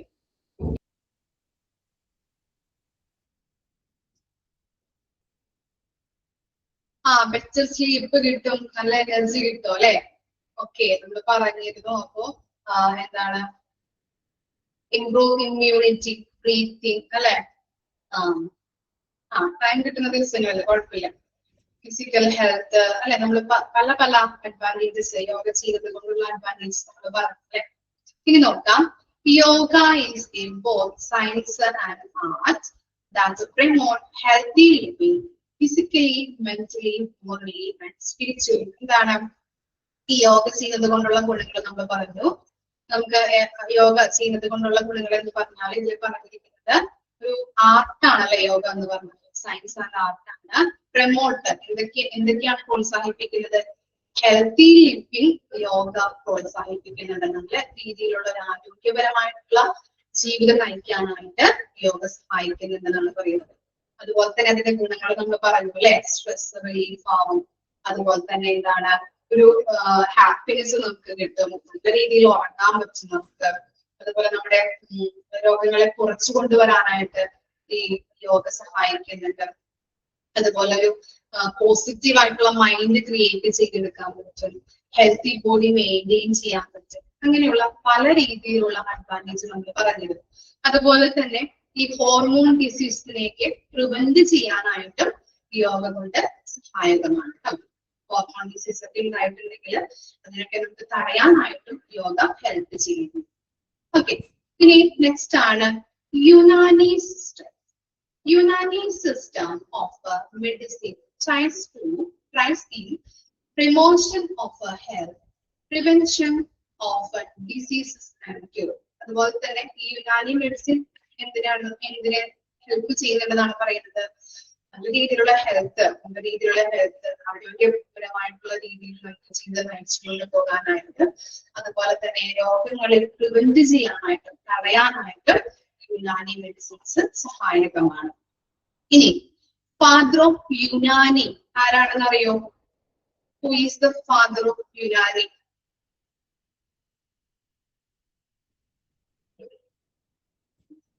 ആരാണ്? നമ്മുടെ PDF ടെക്സ്റ്റ് ബുക്കിൽ ഇല്ല, എക്സ്ട്രാ ചോദിക്കുന്ന ക്വസ്റ്റ്യൻസ് ആണ്, അതുകൊണ്ടാണ് അങ്ങനെ ചോദിക്കുന്നത്.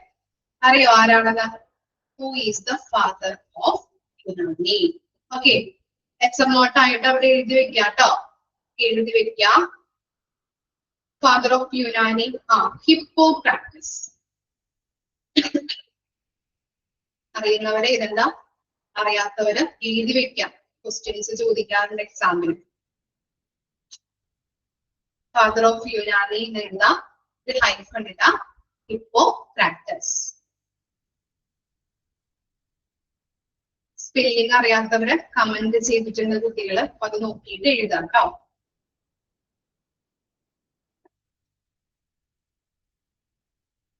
Father of Unani Hippocrates. അദ്ദേഹം എന്ത് ഫിലോസഫർ ആണെന്നറിയോ? ഏത് ഫിലോസഫർ ആണെന്നറിയോ?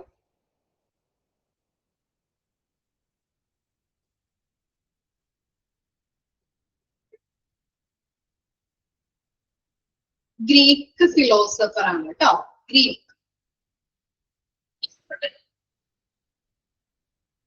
എഴുതാട്ടോ, ജസ്റ്റ് ഒന്ന് എഴുതി വെക്കാം. രണ്ടാമത്തെ point Greek philosopher.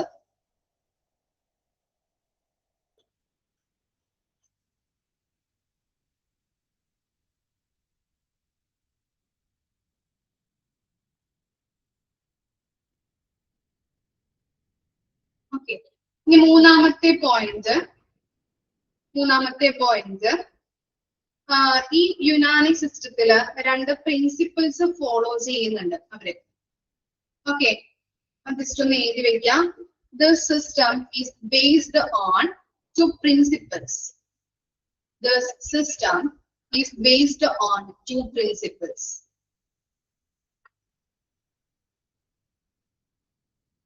First principle, Chaturdosha theory. ഞാൻ കമന്റ് ഇടാം, അറിയാത്തവരത് നോക്കി എഴുതാം കേട്ടോ.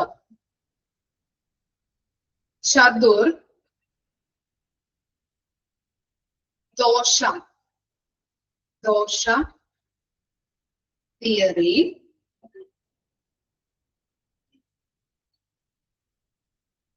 And Chaturbhuta theory.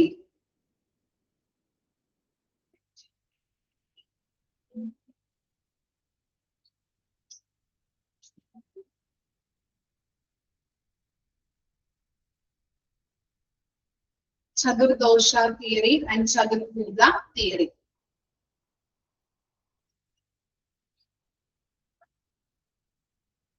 എഴുതിയോ?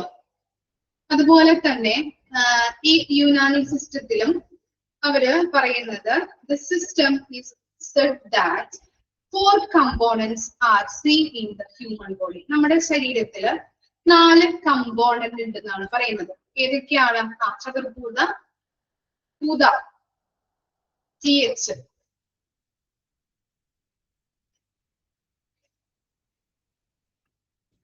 ഓക്കെ, 4 കമ്പോണന്റ് ഉണ്ടെന്നാണ് പറയുന്നത് നമ്മുടെ ശരീരത്തിൽ.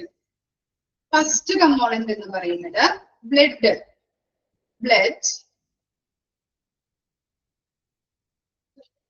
രണ്ടാമത്തത് കഫ. മൂന്നാമത്തത് വെയിൽ.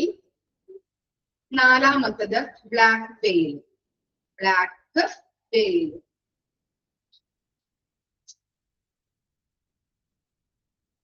ബ്ലഡ്, കഫ, വെയിൽ, ബ്ലാക്ക് വെയിൽ. വെയിൽ എന്ന് പറഞ്ഞാൽ അറിയാലോ, പിത്തരസം.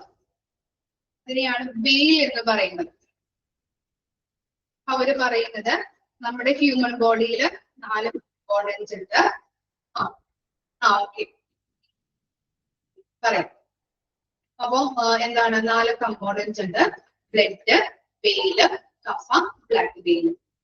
ഇനി ഇതിനകത്തും പറയുന്നുണ്ട് ഈ 4 ഏതെങ്കിലും ഒരെണ്ണം എടുത്തു കഴിഞ്ഞിട്ടുണ്ടെങ്കിൽ അതിന്റെ അളവ് നമ്മുടെ ശരീരത്തിൽ കൂടുകയോ കുറയുകയോ ചെയ്ത് കഴിഞ്ഞിട്ടുണ്ടെങ്കിൽ നമ്മുടെ ശരീരത്തില് ഡിസീസസ് ഉണ്ടാകുന്നു.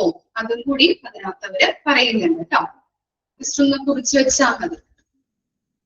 ഇമ്പോർട്ടന്റ് ആയിട്ട് നോക്കേണ്ടത് who is the father of Unani system ചോദിക്കാറുണ്ട്. ഹിപ്പോക്രാറ്റസ് ആണ്. അപ്പൊ അത് കൃത്യമായിട്ട് പഠിച്ചു വെക്കും. ബാക്കിയുള്ളത് വായിച്ചു പോയാൽ മതി കേട്ടോ.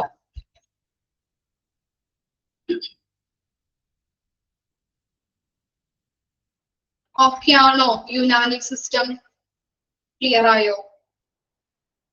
ഓക്കെ, നെക്സ്റ്റ് ആണ് സിദ്ധ സിസ്റ്റം. നോക്കാം.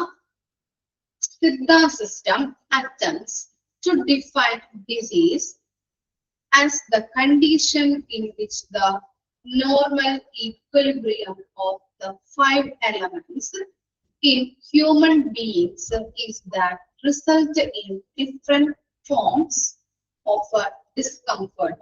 ഇവിടെ 5 എലമെന്റ്സിന്റെ കാര്യം പറയുന്നുണ്ട് ഇല്ലേ? നമ്മൾ എവിടെയാണ് ഇതിന് മുൻപ് ഒരു 5 എലമെന്റ്സിന്റെ കാര്യം പഠിച്ചത്? ഓർമ്മയുണ്ടോ? ഏത് പഠിച്ചപ്പോഴാ ഒരു 5 എലമെന്റ്സ്? Very good. ആയുർവേദം നമ്മൾ പഠിച്ചു അല്ലെ? അതിനകത്ത് നമ്മൾ പറഞ്ഞിരുന്നു 5 എലമെന്റ്സ് ഓഫ് നേച്ചർ. ആ എലമെന്റ്സ് തന്നെയാണ് സിദ്ധ സിസ്റ്റത്തിലും നിങ്ങൾ കണ്ട 5 എലമെന്റ്സ് എന്ന് പറയുന്നത്. അതായത് നമ്മുടെ ആയുർവേദയിൽ പറഞ്ഞിട്ടുള്ളത് പോലെ പഞ്ചമഹാഭൂതാസ് സിദ്ധ സിസ്റ്റത്തിലും ഫോളോ ചെയ്യുന്നുണ്ട്, അല്ലെങ്കിൽ സിദ്ധ സിസ്റ്റത്തിലും ഉണ്ട്. ഓക്കെ, അതാണ് അവിടെ പറഞ്ഞിരിക്കുന്ന 5 എലമെന്റ്സ് എന്ന് പറയുന്നത്. മനസ്സിലായോ? ഓക്കെ, ഇനി നമ്മൾ പറഞ്ഞു 5 എലമെന്റ്സ് എന്ന് പറഞ്ഞു. ഈ 5 എലമെന്റ്സ് നമ്മുടെ ഹ്യൂമൻ ബോഡിയിൽ നിലനിൽക്കുന്നതും 3 രീതിയിലാണെന്നുള്ളത് പറഞ്ഞു അല്ലെ? ഏതൊക്കെയാണ്? വാത, പിത്ത, കഫ.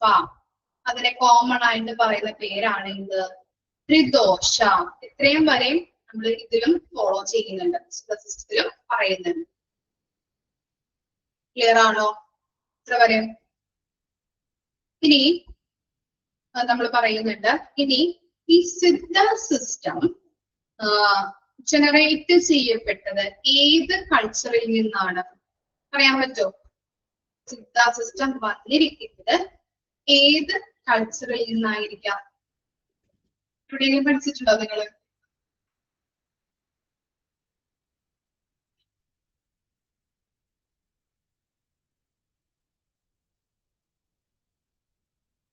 ഇല്ല, ദ്രാവിഡനല്ല, തമിഴിയൻ അല്ല. Very good. തമിഴ് കൾച്ചർ. ഇതല്ല, തമിഴ് കൾച്ചറിൽ നിന്നാണ് സിദ്ധ സിസ്റ്റം പറഞ്ഞിരിക്കുന്നത്. ഓക്കെ, എഴുതി വെക്കാട്ടോ. Siddha system is a traditional system generated from Tamil culture. Siddha system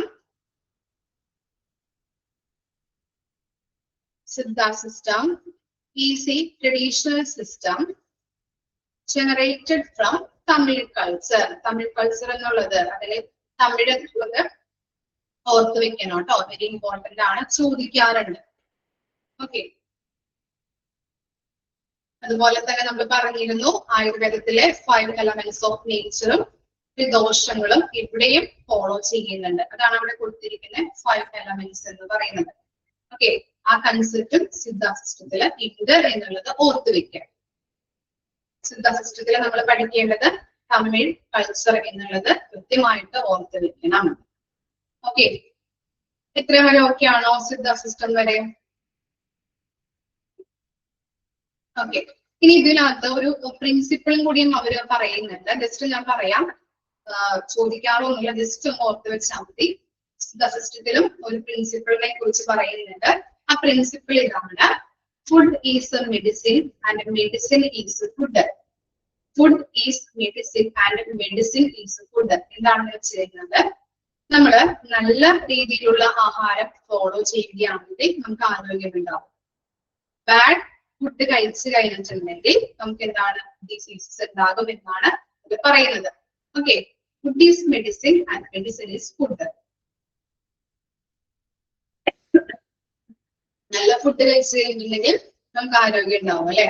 പണ്ടുള്ളവർ പറയാറുണ്ടല്ലേ, നല്ല ഫുഡ് കഴിച്ചു കഴിഞ്ഞാൽ ആരോഗ്യം ഉണ്ടാവും. ഇപ്പോഴുള്ള ആളുകൾക്ക് എന്താണ് അസുഖം വരാനായിട്ടുള്ള കൂടുതലായിട്ടുള്ള ഒരു റീസൺ എന്ന് പറഞ്ഞാൽ എന്തായിരിക്കും? നമ്മുടെ ഫുഡ് ഹാബിറ്റ്സ് തന്നെയാണ് അല്ലെ. ഫുഡ് ഫാസ്റ്റ് ഫുഡ് കാര്യങ്ങളൊക്കെയാണ് കഴിക്കുന്നത്. അതുകൊണ്ടാണ് കൂടുതലും ആളുകൾ രോഗികളാകുന്നത്. ഓക്കെ, ഇത്രയും കാര്യങ്ങളാണ് നമ്മൾ ഇന്ന് എടുക്കുന്നത്. സിദ്ധ സിസ്റ്റം വരെ ഓക്കെ ആണോ? എല്ലാവർക്കും ക്ലിയർ ആണോ? എന്തെങ്കിലും ഡൗട്ട് ഉണ്ടോ? അത് ഞാൻ ജസ്റ്റ് ഒന്ന് പറഞ്ഞോളൂ കേട്ടോ. ആ പ്രിൻസിപ്പിളൊക്കെ ജസ്റ്റ് ഒന്ന് വായിച്ചു വെച്ചാൽ മതി. അങ്ങനെ ചോദിക്കാറില്ല. സിദ്ധ സിസ്റ്റത്തില് തമിഴ് കൾച്ചർ ആണ് ചോദിച്ച് കണ്ടിട്ടുള്ളത്. കൃത്യമായിട്ട് അത് പഠിച്ചു വയ്ക്കും. ഓക്കെ, നാച്ചുറോപ്പതി അത് ഞാൻ എടുക്കും, നെക്സ്റ്റ് ക്ലാസ്സിൽ എടുക്കാം. ഓക്കെ, ഇന്നത്തെ ക്ലാസ്സിൽ ഇത്ര വരെ എടുക്കുന്നുള്ളൂ. Food is medicine and medicine is food. Okay, നിങ്ങൾക്ക് ഓക്കെ ആണോ എന്റെ ക്ലാസ്? എന്തെങ്കിലും ഞാൻ മാറ്റം വരുത്തേണ്ടതായിട്ടുണ്ടോ? ഓക്കെ ആണോ? ക്ലിയർ ആണോ? ഇങ്ങനെ എടുത്തു പോയാൽ മതിയോ ക്ലാസ്? ഇഷ്ടായോ?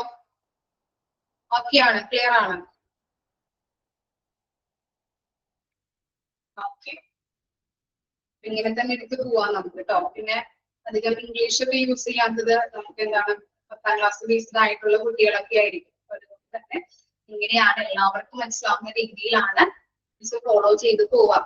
എല്ലാവരെയും നമ്മൾ കൺസിഡർ ചെയ്യണം അല്ലെ? ഈക്വൽ ആയിട്ട് നമ്മള് അല്ലെ, ഈക്വൽ ഓപ്പർച്യൂണിറ്റി കൊടുക്കുന്നത് പോലെ തന്നെ ഈക്വൽ ആയിട്ട് നമ്മൾ കൺസിഡർ ചെയ്യണം. അതുപോലെ ഇങ്ങനെ മാത്രം ക്ലാസ് എടുത്ത് പോവുള്ളൂ കേട്ടോ. നല്ല ക്ലാസ് ആണ്. ഓക്കെ, കുഴപ്പമില്ല, ഇങ്ങനെ എടുത്ത് പോവാം. ഓക്കെ അല്ലേ?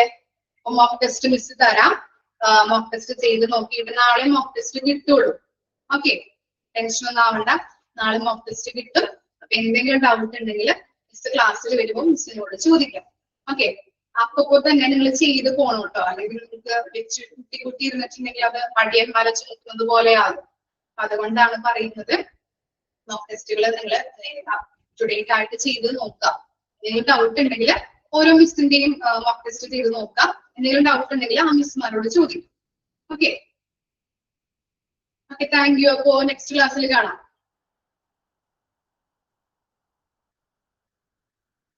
അതെ, എന്താണ് സംശയം?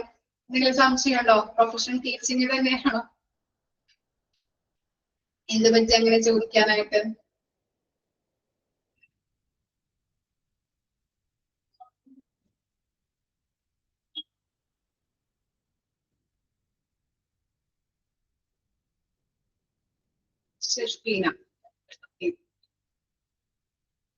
നിങ്ങളും നല്ല കുട്ടികളാണല്ലോ. ഞാൻ ഫസ്റ്റ് ക്ലാസ്സിൽ നമുക്ക് ടെൻഷൻ ഉണ്ടാവുമല്ലോ എടുക്കാനായിട്ടൊക്കെ. അപ്പോ പെട്ടെന്ന് കമന്റ് ഒക്കെ ഇടുന്നുണ്ട്. അതുപോലെ തന്നെ നല്ല രീതിയിൽ റെസ്പോണ്ട് ഒക്കെ ചെയ്യുന്നുണ്ട്. നമുക്ക് തുടർന്നും ഇതുപോലെ തന്നെ പോവാട്ടോ. ഓക്കെ, അപ്പോ നിങ്ങൾ റെസ്പോണ്ട് ചെയ്യുന്നതനുസരിച്ച് നമുക്ക് ക്ലാസ് എടുക്കാനായിട്ട് ഒരു ഇൻട്രസ്റ്റ് കാര്യങ്ങളൊക്കെ ഉണ്ടാവുള്ളൂ. അങ്ങനെ തന്നെ നമുക്ക് തുടർന്ന് പോവാം. ഓക്കെ, നെക്സ്റ്റ് ക്ലാസ്സിൽ കാണാം കേട്ടോ. Thank you.